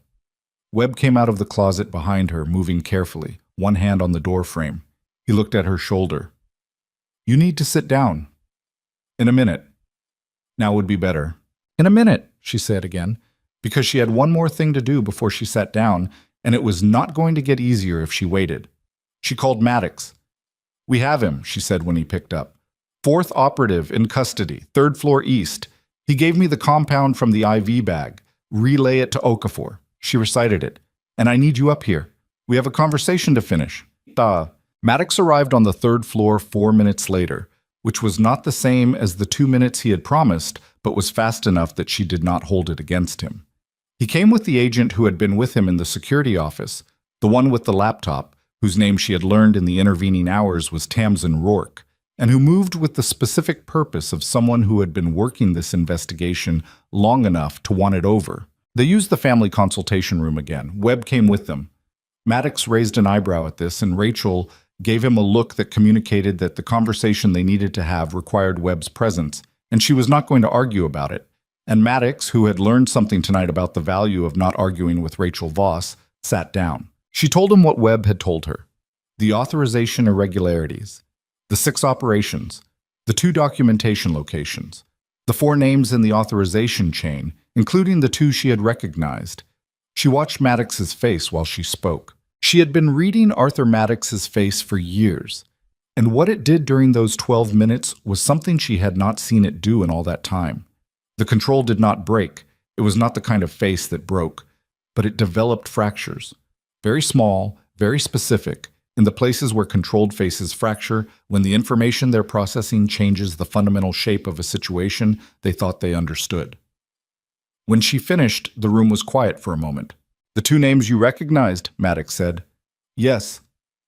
"You're certain?" "I know what I was part of," she said. "I know what those operations looked like from the field side. When someone tells me what the authorization structure looked like on the back end, I can match those 2 things." She held his gaze. "I'm certain." He looked at Rourke. Something passed between them. Not a spoken communication, a quick exchange of the kind that people who have worked closely together for a long time can conduct without words. "The access pattern we've been tracking for 8 months," Rourke said. She had a precise, careful voice, the kind that chose words as a professional practice. "We've been working from the assumption that the leak originated at the mid-level of the classification structure. One of the 2 names she's identified, if that individual is in the authorization chain," she stopped. "That changes the origin point significantly." "It moves it up," Maddox said. "It moves it well up," Rourke confirmed. Rachel watched him absorb this. Maddox was not a man who required time to process information. He processed fast, which was part of what had made him effective for as long as he had been effective. But there was a difference between processing speed and willingness, and she could see him working through the willingness, because the name she had given him was not an abstraction. It was a person he knew, and knowing it changed not just the investigation, but the architecture of an institutional world he had operated inside for 30 years. She understood this. She had done her own version of it, in a smaller and colder way, when Webb told her. "What do you need for me to move on it?" she said. He looked at her. "The documentation locations. If we can access the originals tonight, you can access them." She glanced at Webb. He nodded. "We'll give you the locations and the access protocols. You'll need to move tonight. If anyone on the other side of this has been monitoring the operation, they know the breach failed. They'll be calculating the exposure. You have a window, and it's not a long one." "How long?" "Hours," she said. "Not days." Maddox looked at his watch. It was 0340. The storm outside was still running, but the worst of it was past, and the roads would be marginal but passable by 4. He went through his own calculation.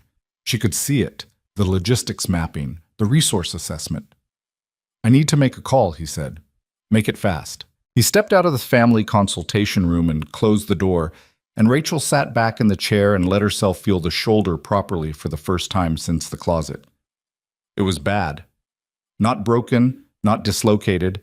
She had enough clinical experience with both to be confident about this. But the rotator cuff strain that Okafor had taped 4 hours ago had been significantly worsened by 2 confrontations and 1 closet door. And the functional range on the right side was now limited enough that she was compensating unconsciously, which meant the compensation was showing. Webb was looking at her. "I'm fine," she said. "You keep saying that. It keeps being true enough." He was quiet for a moment. "When this is over," he said, "the documentation, the investigation, all of it, what happens to you?" She looked at him. It was a question she had been not asking herself since Maddox said the name of the person whose trust she had carried for years and told her it had been used against her. What happens to you was a question with a complicated answer, the kind of answer that had multiple tracks, and she could only see so far down each of them at this point in the night. "I don't know yet," she said honestly. "The work you did tonight is not something that needs to be mentioned." He looked at her with the steady, unperformative directness that was, she had come to understand, simply how he looked at things he found important. "It will be mentioned," he said. "You stopped a professional team with compromised equipment, a damaged shoulder, and no official authorization to do any of it. And then you kept my patient floor functional while doing it." He paused. "That doesn't disappear because the night is over."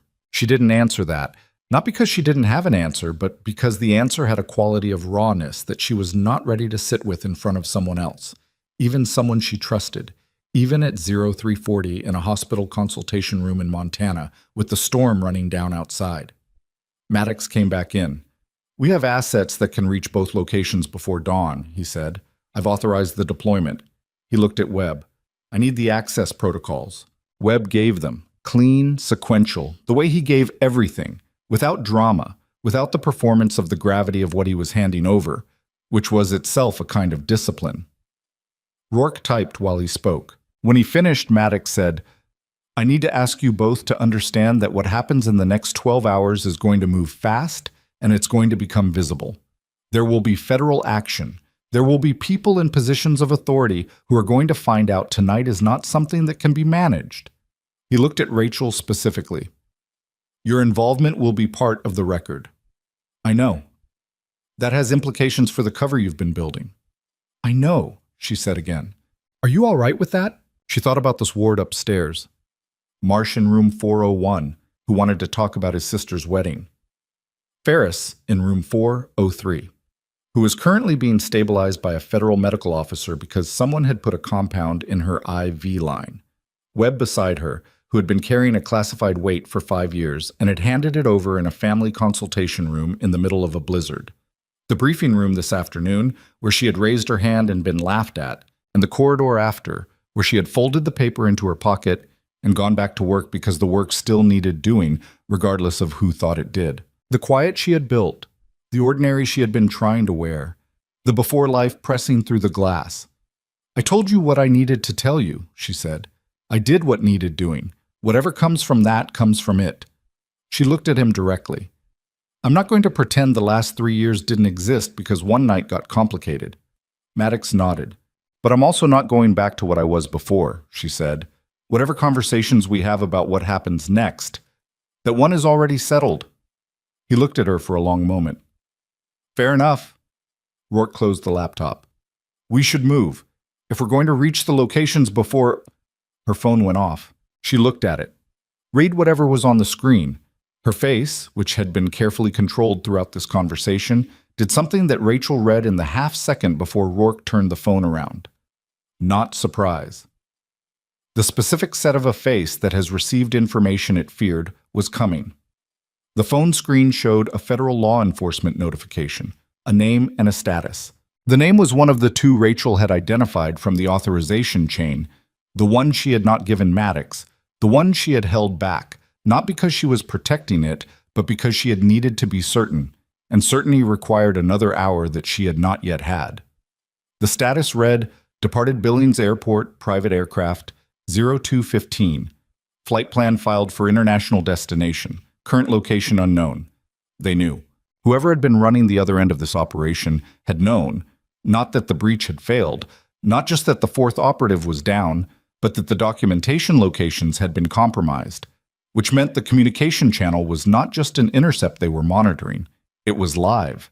Someone was still feeding information from inside this room, this operation, this conversation. Not Maddox. She knew Maddox. Not Rourke. She had been watching Rourke. Not Webb. She looked at the phone again. 0215. The flight had left 45 minutes ago, while Rachel had been in the closet, while Maddox had been 2 minutes away with his people on the stairs. During the window when everyone with knowledge of what was happening on the third floor of this facility had been occupied with something that required their full attention. She thought about the 4 operatives, the communications specialist who had been outside, whom Maddox's people had picked up north of the building, who had been the first to talk, who had given them the thread, who had been in this building for 4 hours before anyone knew it. She looked at Maddox. "The communications operative downstairs," she said, "the first one to talk." He looked at her. "Who has been in the room with him?" A pause that was 3 seconds long, which was 2 seconds too long. "Rourke," he said. "Who processed the initial debrief?" Rourke looked down at her laptop. "Agent Delaney handled the room." "Where's Delaney now?" Rourke typed, looked at the screen, looked up. "He signed out of the building at 0208, she said. "Base security pass. He's been processed as authorized egress." She stopped. "I don't have a location on him after the perimeter gate." The room went very quiet. Delaney had been in the room with the communications operative.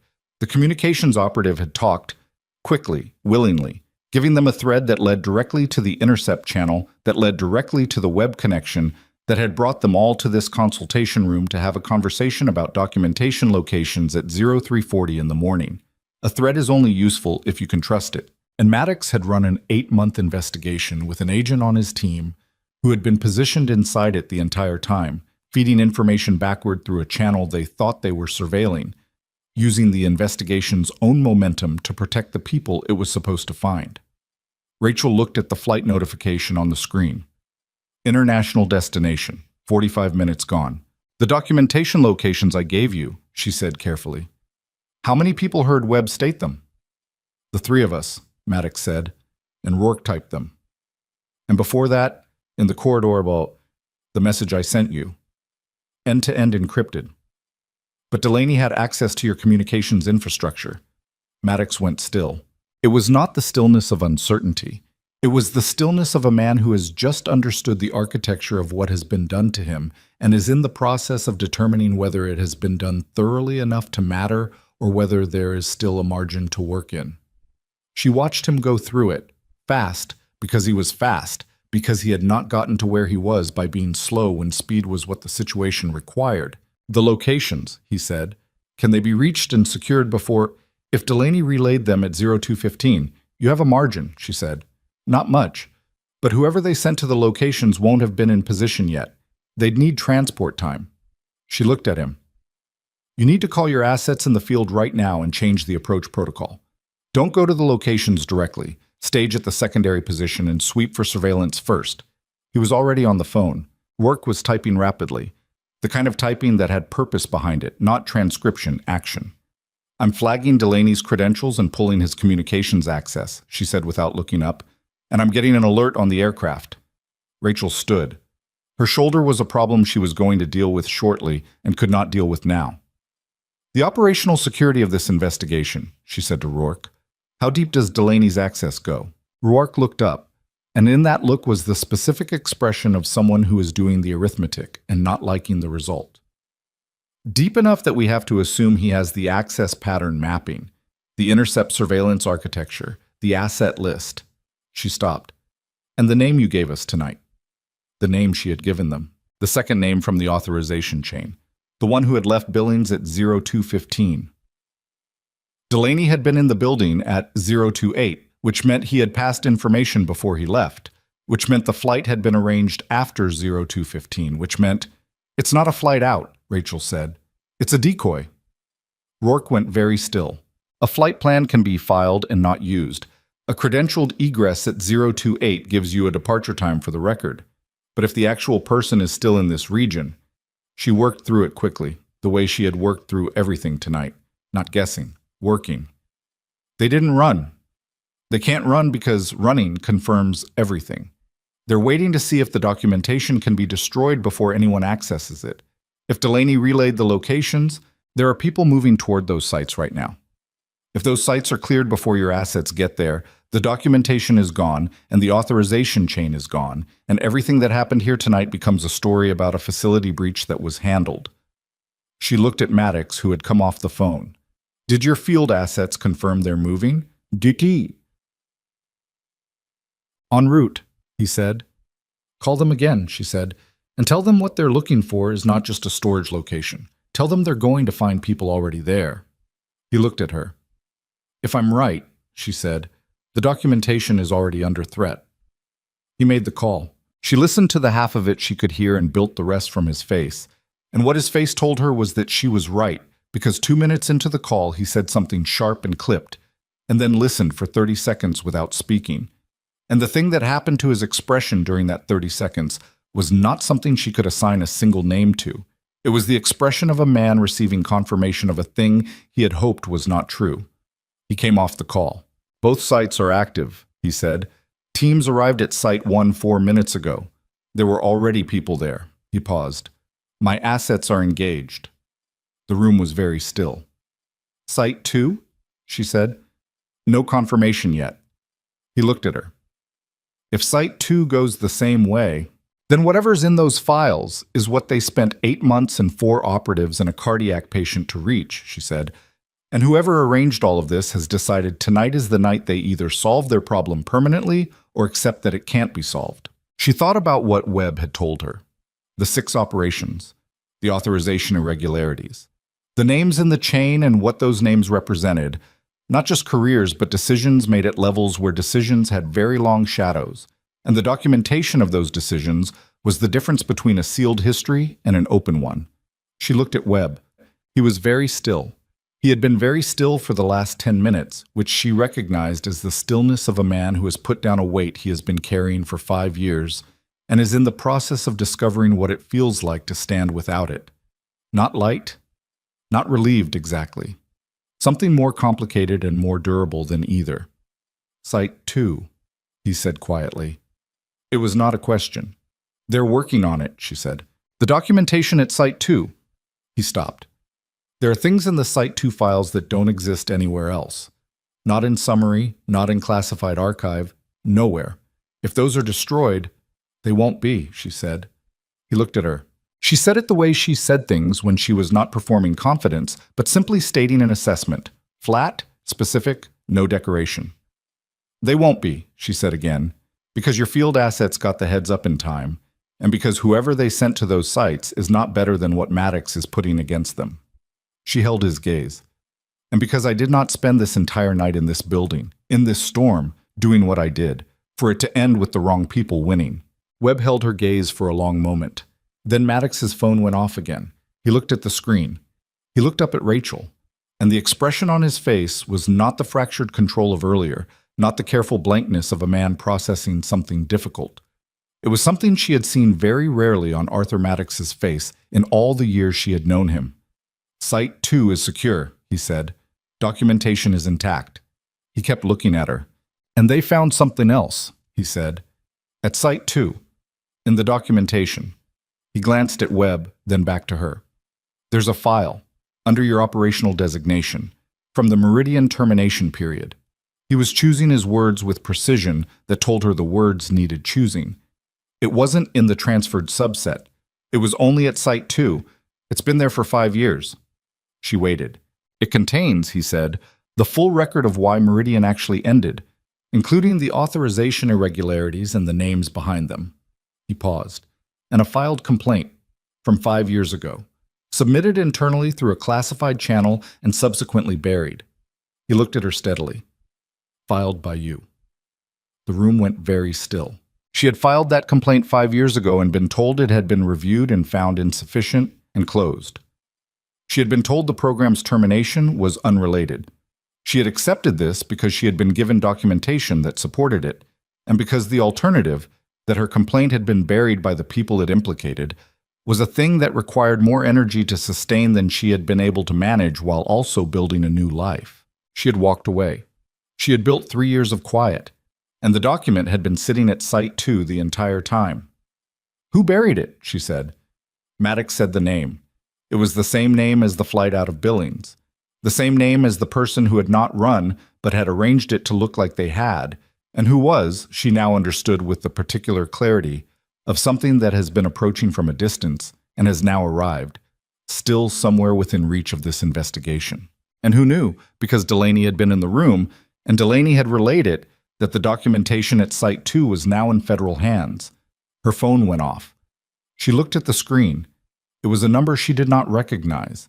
The message was 3 words. We should talk. She showed the message to Maddox without saying anything. He read it again. His jaw set in the specific way it set when he was running calculations that he did not like the results of, but was going to run anyway. Don't respond, he said. I know. If they're trying to open a channel, they're trying to assess how much we have and whether there's still a negotiation to be made. She put the phone face down on the table. There isn't. Rourke was already working. Rachel could see her pulling communication traces, running the number, doing the quiet and systematic work of someone who had been in this investigation long enough to know where the threads went and how to follow them without announcing it. The number would be a burner. That was given, but a burner purchased somewhere, activated somewhere, used in a physical location that had a range and a history, and Rourke was good enough to know how to work backward from those things. How long? Rachel said to her. 10 minutes for a tower ping, maybe 15 for a location bracket. Do it. She looked at the phone on the table. 3 words. We should talk. From a number that did not exist in any directory, sent to a number that should not have been available to the person who sent it, which meant the channel between Delaney and whoever he was working for had been more comprehensive than they understood, which meant her personal number was burned, which meant several other things she filed and set aside because the list of things to deal with was already long enough. She looked at Webb. You should go back to your room. He looked at her steadily. I'd rather stay. Your cardiac rate has been elevated for 3 hours. You've had a physically demanding night for someone 11 days post-event. The clinical argument for you being in that bed is not improved by sitting in a consultation room at 0400. She met his eyes. And I need to focus. He held her gaze for a moment. Then he stood, carefully, the way he did everything tonight. with the particular dignity of someone who is managing a real physical limitation without being managed by it. You'll tell me what happens. Yes. He left. She heard his footsteps down the corridor, steady and unhurried, and then the soft close of room 407's door, and she turned back to the table. Maddox was on a second call. Rourke was typing. The room smelled of old furniture and the lingering staleness of a space that had held too many difficult conversations over the years. Rachel picked up the phone. She typed, "Then talk." Maddox looked up sharply. She held up one hand, not a request, a statement, and he held. The response came in 40 seconds. "You have the files. I understand that. What you may not understand is that what's in them is considerably more complex than a clean narrative of wrongdoing. Some of what was authorized for reasons that were sound at the time. The historical context matters." She read it. Then she typed, "The complaint I filed 5 years ago was buried. That's not historical context, that's obstruction." A pause. Longer this time.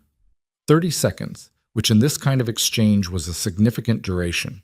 It meant the other side was not reading from a script, was actually thinking, which meant the script they had prepared for this conversation had not accounted for this specific point. That was handled incorrectly. "I won't defend it." "Then what are you defending?" Another pause. A conversation. Before this becomes something neither of us can shape. She looked at Maddox. He had come off his call and was reading over her shoulder. His expression was controlled, but she could read the controlled expression. He was letting her run this, which was unusual for Arthur Maddox, and told her something about how he was assessing the situation. "They want to negotiate a frame," she said. "I know." "There's no frame to negotiate." "I know that too." He straightened. "But keep them talking. Rourke needs 8 more minutes." She typed, "Where are you?" The response was immediate this time, close enough that this conversation is worth having. Far enough that you can't do anything with that information yet. You filed a flight plan from Billings. Flight plans can be filed and not used. A pause. Then, "You're better at this than I expected, given everything." She stared at that for a moment. Given everything. Given the briefing room, she supposed, and the laughter, and the 6 weeks of unassuming ward rounds and charts, and the woman they had all looked at and seen a nurse, and nothing more interesting than that. Given everything that she had been before she was a nurse, which the person on the other end of this conversation had known about for years, had known and had used, had specifically positioned against her by moving files to this facility, by choosing this location for this operation because she was here. She felt something reading those 2 words. Not anger. She had passed through anger hours ago and come out somewhere flatter and colder on the other side. Something closer to a very clear-eyed contempt. The kind you develop for people who mistake your restraint for limitation. She typed, "You've been doing this long enough to know this call doesn't help you. It might. It won't. The documentation is in federal custody. The sites are secured. 4 of your people are in custody, and a 5th left the building an hour ago and will be found within the day. The thread from your operation runs directly back to the authorization chain, and the authorization chain runs directly back to you. There is no version of this conversation that changes that." She sent it and set the phone down and looked at Maddox. "Rourke," he said. 2 more minutes, Rourke said without looking up. The phone buzzed. She turned it over. "I know." A pause between messages, then a second one arrived. "I just needed to know if you understood what you were holding. Some people find the documentation and don't understand the weight of it. I needed to know if you did." She read it twice. Then she typed the last thing she was going to type in this exchange. "I understand exactly what I'm holding. That's why I'm not letting go of it." She put the phone face down. "Rourke," she said. "Got it." Rourke turned the laptop. Tower ping puts them within a 12-kilometer radius of the facility. There are 3 locations within that bracket that would provide shelter and line-of-sight communications capability in these weather conditions. She pulled up a map. "The most viable is here. The decommissioned weather monitoring station on the North Ridge. Access road is manageable in the storm if you have the right vehicle." Maddox was already on the phone. They found Deputy Director Harlan Kreis at the weather station at 0522, sitting in a government spec SUV with the engine running and a satellite phone in his lap. which told Rachel that the conversation she had been having on her cell was not the only conversation he had been trying to have in the last hour. He had a go bag in the back seat, a passport in the go bag's outer pocket, which she was told about afterward and which she filed as the detail that said most clearly what kind of person he was.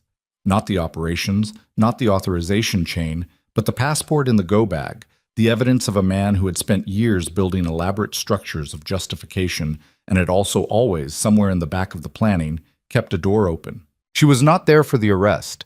She was in the third-floor ward with Okafor when Maddox's call came through, monitoring Ferris's oxygen saturation and watching it improve in the slow, grinding way that clinical recovery actually happens.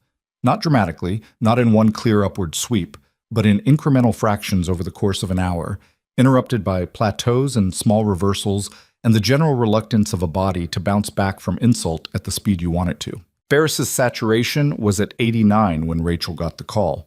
She noted the number, answered the call, heard what Maddox said, and went back to watching the monitor. 89, 90, 91. She sat with it. Harlan Kreis had been deputy director of a federal oversight body for 11 years.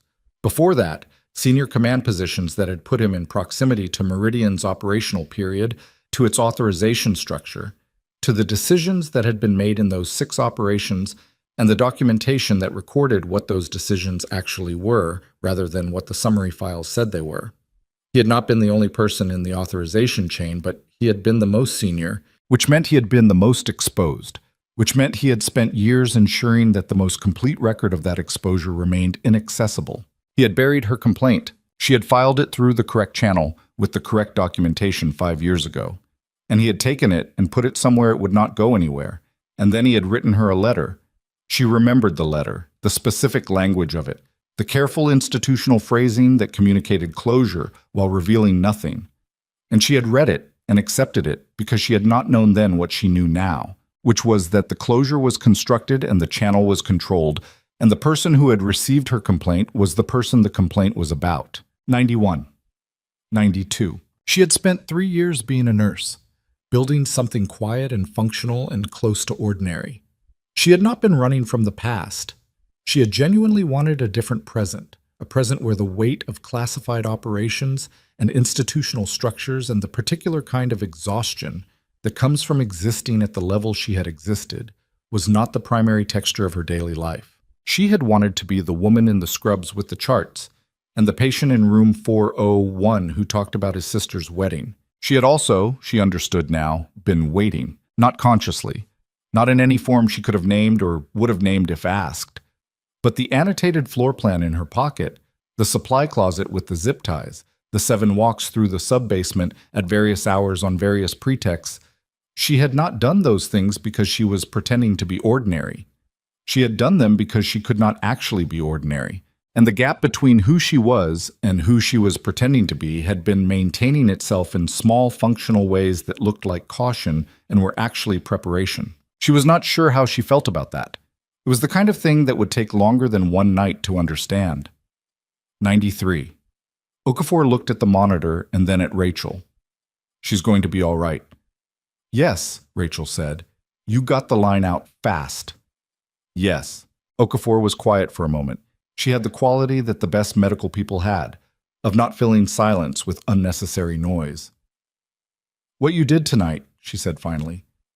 I've been in federal medical for 12 years.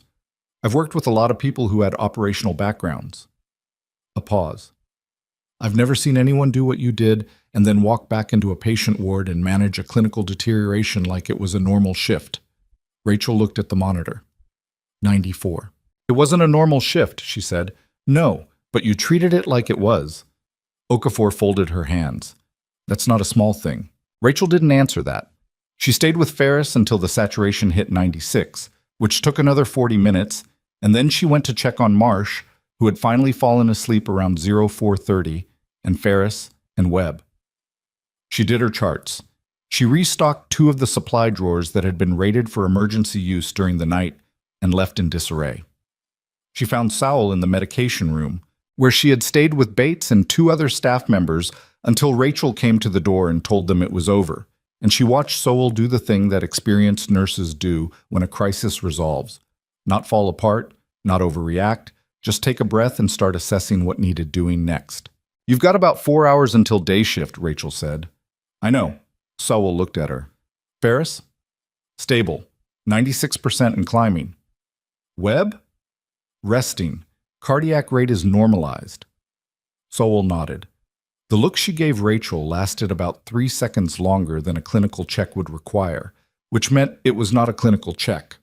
It was the look of someone who had spent 20 years reading situations and was reading this one. You should get your shoulder properly assessed. I will. Before day shift. Yes, she did not in fact get it assessed before day shift. She got it assessed at 0645 when Okafor found her in the corridor writing up an incident report and physically redirected her to a treatment room and told her that the rotator cuff strain had progressed to a partial tear and she needed imaging and rest, and that the imaging was going to have to wait until the storm cleared enough to transfer her to a facility with an MRI, which meant she was going to spend the next several hours being a patient in her own ward, which was the kind of irony that did not need comment. She wore the sling. She did not like it. She wore it anyway. The storm broke at 0800, the way Montana storms sometimes broke. Not gradually, not with a slow lessening, but with an abrupt change in pressure that shifted the wind direction and left the sky moving fast and pale above a landscape buried in white. The exterior lights were still running on the east side of the facility, throwing yellow circles onto the snow, and from the window of the family consultation room, she had gone back there, which she could not entirely explain except that it was a room she associated with the weight of things said honestly. She could see the helicopters still on the grounds, half covered in snow and waiting. Maddox found her there at 0830. He sat down across from her, which he had done twice tonight and which still struck her as notable. He was not a man who sat when he did not need to. Price is in federal custody, he said. He's not talking yet, but his legal team is already in contact with the U.S. Attorney's Office, which tells you something about how he's been planning for this possibility. People like him always have legal teams on standby, she said. Yes. He looked at her shoulder. How bad? Partial tear. I'm getting imaging when the road's clear. I can have you transferred, Yeesh, after we finish, she said. He looked at her for a moment, then, the complaint you filed 5 years ago. It's been recovered from the site to documentation. Intact, time-stamped, with the original routing information that shows where it was sent and when and who received it. He paused. That's not a small thing, Voss. That's the documentary record of a federal official receiving a classified complaint and suppressing it. That's obstruction at a level that has very significant implications for everything Christ has done in the 11 years since. She had known this. She had known it since Maddox said the name, and she put together what the documentation meant. But knowing something and hearing it stated plainly in a quiet room in the early morning are different experiences, and she let herself have the experience of it for a moment, not triumph, not the clean catharsis that stories are supposed to provide at the end. Something more complicated. Something that had grief in it, a little. For the 5 years she had spent accepting a closure that was false. For the 3 years of quiet that had been partly a retreat from a wound she hadn't fully identified. She had been right. 5 years ago she had been right. And she had been told she was wrong by the person who needed her to be wrong. And she had walked away because she did not have enough to stand on. She had it now. The 6 operations, she said. We're working through the documentation. It's going to take time. The original files are extensive, and the authorization analysis is going to require a dedicated review team. Maddox looked at her steadily. Some of what's in there is going to be difficult, not just for Christ, for the institutional record. I know. Your operational designation appears multiple times in the documentation, in contexts that are, the review is going to involve your record. I know that too. She looked at him. Whatever the review finds, it finds. I'm not asking for anything to be managed. I wasn't suggesting it would be. He folded his hands. What I'm saying is that when the review is complete, your complaint, the fact that it was filed, that it was suppressed, that the suppression was deliberate, is going to be part of the formal record, and everything that follows from that is going to involve your name in a public institutional process. He paused. That's the end of the quiet. She looked at the window. The pale, fast sky above Montana, the snow-covered grounds, the helicopters waiting. The quiet was never really the point, she said. He waited. I wanted a life that didn't cost me everything all the time, she said. That was the point. Not quiet specifically, not ordinary, just a life that left something over at the end of the day. She looked at her hands. The last 3 years were trying to figure out if that was possible. And it turns out the answer is not as simple as changing locations. She looked at him. Which is not a new insight. I just needed to arrive at it myself. He was quiet for a moment. What do you want, Rachel? It was the first time he'd used her given name, and she noted it, not as sentimentality, as information. Arthur Maddox used people's given names when he was speaking as a person rather than as a function. I want the documentation to be reviewed, she said. Completely, without management. I want the complaint to be formally reinstated and officially closed with the correct determination, which is that it was valid and was improperly suppressed.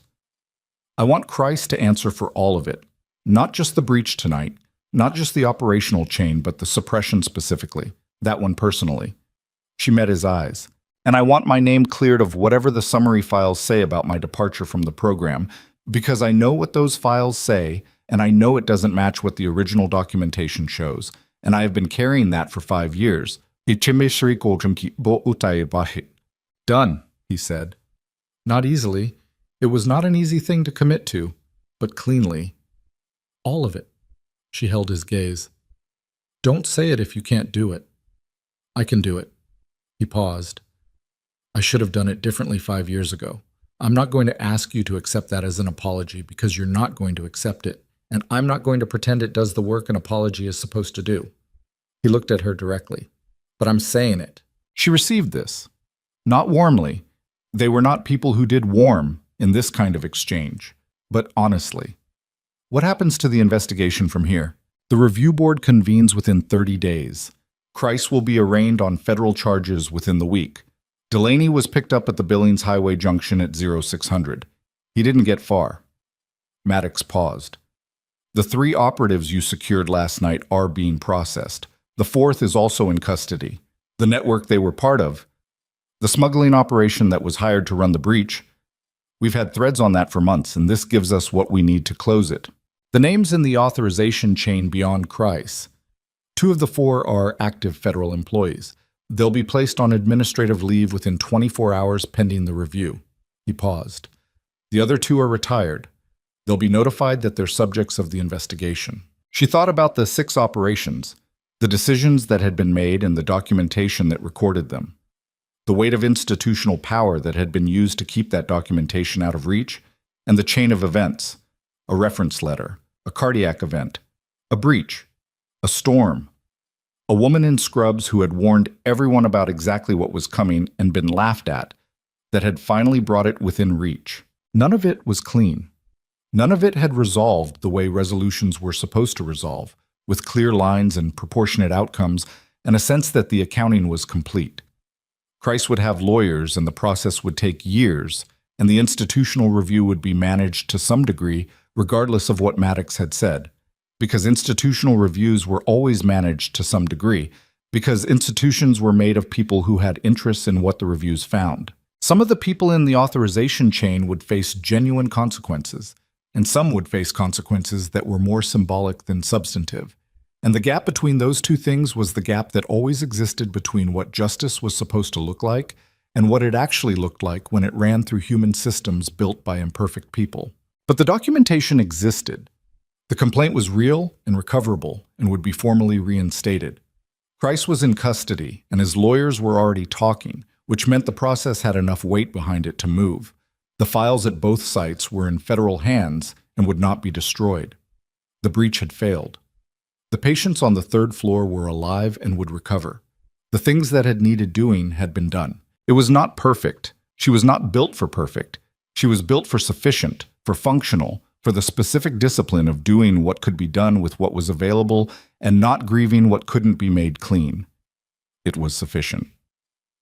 Captain Derek Holt found her at 0915, in the corridor outside Ward 4, where she was doing something she had been doing all night between everything else. The routine charting, the medication logs, the the small administrative work of a nursing shift that did not pause because the building had been breached. He stood in the corridor and she looked up from the chart, and he looked at her. The sling, the shoulder, the 7 hours of a night that had been written on her face in the particular way difficult nights write themselves. And he said nothing for a moment. "The security gaps you identified," he said finally. "The camera coverage, the keycard cycling error, the conduit." He stopped. "The maintenance team is addressing all three this morning." "Good," she said. He was quiet. He had the specific discomfort of a man who is not accustomed to apologizing and understands that the apology is owed and is working through the gap between those two things. She did not help him. She had not earned this moment by being helpful, and she was not going to retroactively make it easier than it was. "I was wrong," he said. "What I said in the briefing, the way the room responded." He looked at her directly, which she noted. "It would have been easier to look at the wall. I made a judgment about what you were and what you weren't based on your title and your age, and—" He stopped. "It was wrong, and it cost this facility, and it cost the people in it in ways that you had to fix because I wouldn't listen." She put down the chart. "You want to know the thing about what happened last night?" she said, not unkindly but not gently either, because the honest version was more useful than the gentle one. The breach would have been harder with the security gaps fixed. It still would have happened. These people were resourced enough to adapt. She looked at him. What the briefing cost wasn't the security outcome. It was the 4 hours between then and when the cameras went dark, when I could have been working with your team instead of around them. She paused. "That's what it costs when you dismiss someone without looking at what they're actually showing you. Not just the one thing they're right about, all the things you don't find out until later." He held her gaze. His jaw did the thing it had done in the security office, working through something that didn't sit easily. "I hear that," he said. "Good." She picked the chart back up. "Your team handled themselves well last night, for the record. Ewan especially. He was clear-headed when it counted." She looked back at the chart. "Fix the conduit first.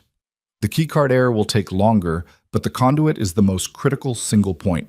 He stood there for another moment, and she could feel him deciding whether to say something else, and then deciding against it, and leaving. She listened to his footsteps going back toward the administrative wing, and then she looked at what she had written in the chart and found that her handwriting was slightly worse than usual, which was the shoulder, and also probably the accumulated result of no sleep, and the kind of night that takes a physical toll even on people who are very good at not letting it show. She finished the chart entry. Webb was discharged 7 days later. His cardiac rate had normalized by the second day, and the clinical picture had improved steadily, and without the setbacks that sometimes came with post-event recovery in patients his age. Okafor had taken over as primary care for the duration. Rachel was managing her own shoulder imaging, which had confirmed the partial tear and recommended a recovery period that she was observing in the partial and practical way she observed most restrictions. But Rachel had done his final discharge assessment because he was her patient and had been from the beginning. She sat across from him in room 407 with the discharge paperwork on the tray table between them, and he signed where she indicated, and then he looked at her. "You look better," he said. "I look tired." "You look tired and better. The two things aren't mutually exclusive." He handed the paperwork back. "I've been following the news on Kreis." The Kreis arraignment had been public. Federal charges, the initial court appearance, the summary of the investigation that the U.S. Attorney's Office had released, which was careful and specific and said enough to establish the shape of the wrongdoing without detailing everything the full review would eventually cover. It had been on national news for 3 days and then had settled into the longer, slower rhythm of institutional accountability, which was not fast or satisfying to watch in real time but was moving. "It's going to take time," she said. "I know. That's not a complaint." He looked at her. "Your name is in some of the coverage." "I know. Not in a way that explains what you actually did." "Good." She looked at the discharge papers. "That's how I want it." He was quiet for a moment. Outside the window, the Montana sky was doing what it did in the weeks after a hard storm, brilliant and cold, the kind of blue that seemed to have been turned up in contrast after days of white. The snow on the grounds was compacted and gray at the edges of the paths, but still clean in the open stretches. "What happens to you now?" he said. She had been thinking about this. Not anxiously. She had not been built for anxious, and the events of the last week had clarified rather than complicated the question. Maddox had offered her several things in the family consultation room that morning, and she had listened to all of them and said she would think, and she had been thinking. In the spaces between charting and the shoulder exercises the physical therapist had given her, and the institutional debrief that had taken 3 days, and the careful ongoing work of a ward that needed managing regardless of what else was happening. "I'm staying here," she said. "For now." He looked at her. "Not forever. But the leave they offered me, I'm not ready to take. The patients on this floor need continuity of care, and Marsh has a discharge coming up, and Ferris is back next week for a follow-up." She paused. "And I'm not going to leave because things got complicated. I've never done that, and I'm not starting." After here, she thought about what Maddox had put on the table, a role in the review process. Not operational, advisory, the kind of thing that used what she knew without requiring her to go back to what she had been. She had not said yes yet. She had not said no. She was sitting with it in the careful way she sat with things that mattered, which meant not deciding until she was certain what she was deciding from. "Something with more use in it than I've been making of myself," she said. "I don't know exactly what shape yet." She looked at him. "That's the honest answer." "I'd rather have the honest answer," he said. She stood. He stood. They shook hands, which was the appropriate and slightly insufficient gesture for what the week had been. And he picked up his bag and she walked him to the elevator, and she watched the doors close on a man who was, she thought, also going to have a different kind of life than the one he'd been living. Because weight set down changes you in ways you can't fully predict until you've been walking without it for a while. She turned and went back to her ward. Eat. The formal review of Rachel Voss's institutional record was completed 53 days after the breach at Iron Ridge. The determination was unambiguous. The complaint filed 5 years prior had been valid, had been improperly routed and suppressed by a named federal official, and the summary documentation regarding her departure from the Meridian program had contained material inaccuracies that had now been formally corrected. Her record was expunged of the inaccuracies and annotated with the correct account. She received the notification on a Tuesday, on her phone, in the break room on the 3rd floor, between a medication round and a patient consult. She read it 3 times, which was 2 times more than she needed to read it. Then she put the phone in her pocket and went to do the consult. The commendation came 6 weeks after that. A formal military commendation for extraordinary action in a federal security event, submitted through channels by Maddox and co-signed by 3 people she had not expected to co-sign anything, one of whom was a name she recognized from the institutional world she had left, and whose co-signature meant something about how the review was being received at levels she could not directly see. Holt presented it to her in the administrative conference room with the full base staff assembled, which was not something she had been told was going to happen, and which produced, in her, a specific kind of discomfort that had nothing to do with the commendation and everything to do with standing in front of a room of people while they looked at her and understood they had been looking at her wrong. He read the formal citation. He read her operational history, the parts that had been declassified for this purpose. And she watched the room's face change as he read. The specific recalibration of people who are hearing something about someone they thought they knew and finding the picture substantially larger than the frame they had put it in. When he finished, he looked at her directly. "I said some things in this building," he said, departing from the formal language of the commendation, "that reflected a failure of judgment on my part that cost this facility and nearly cost lives. That's on the record." He paused.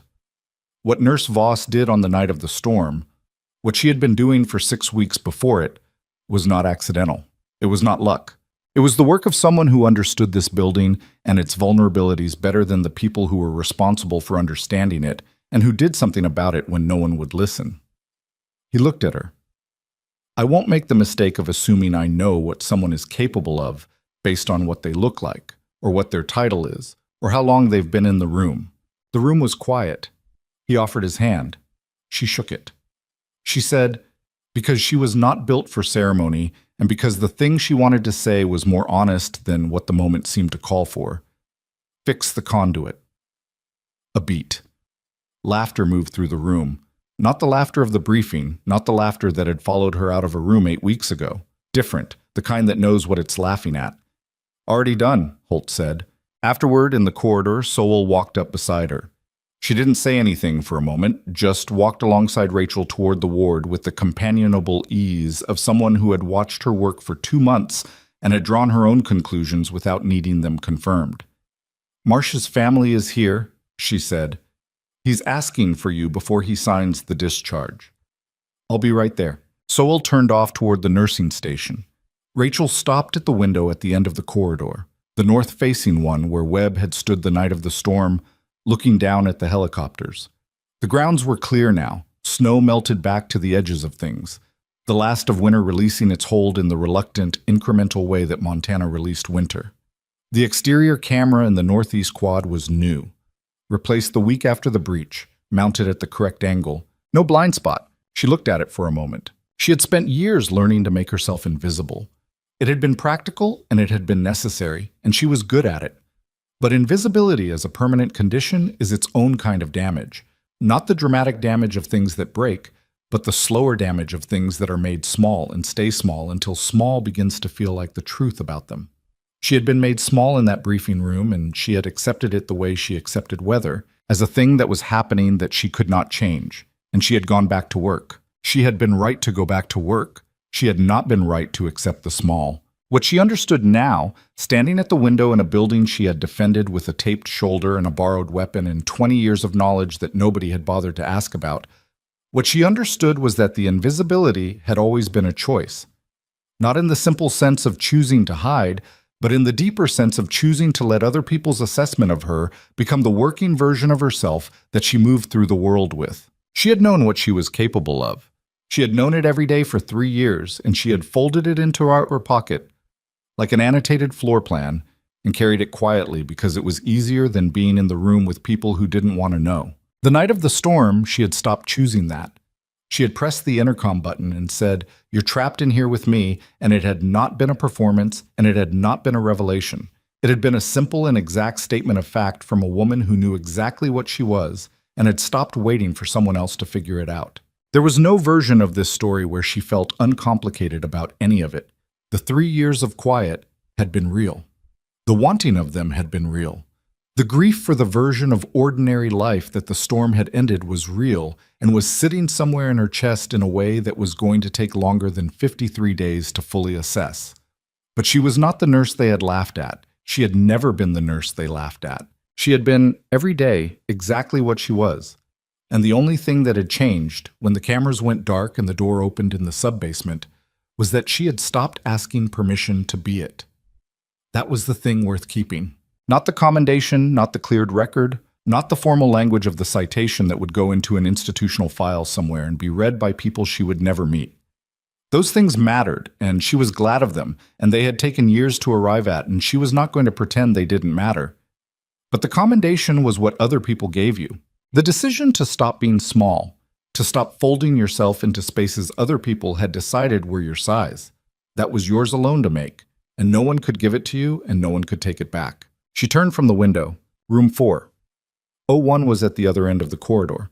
Donovan Marsh, post-surgical, improving steadily, funny and irritable in roughly equal measure, wanting to talk about his sister's wedding and going home today.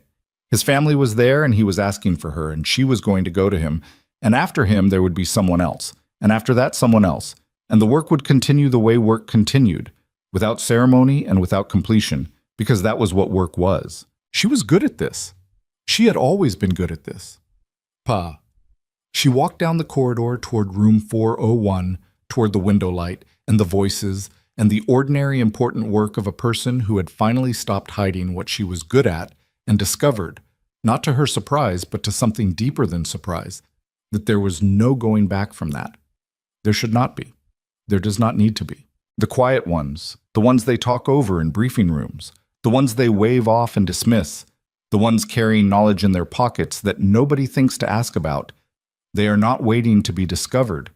They are not broken by the laughter. They go back to work, and they prepare, and they are ready when the cameras go dark. And when the moment comes, they don't ask permission. They act.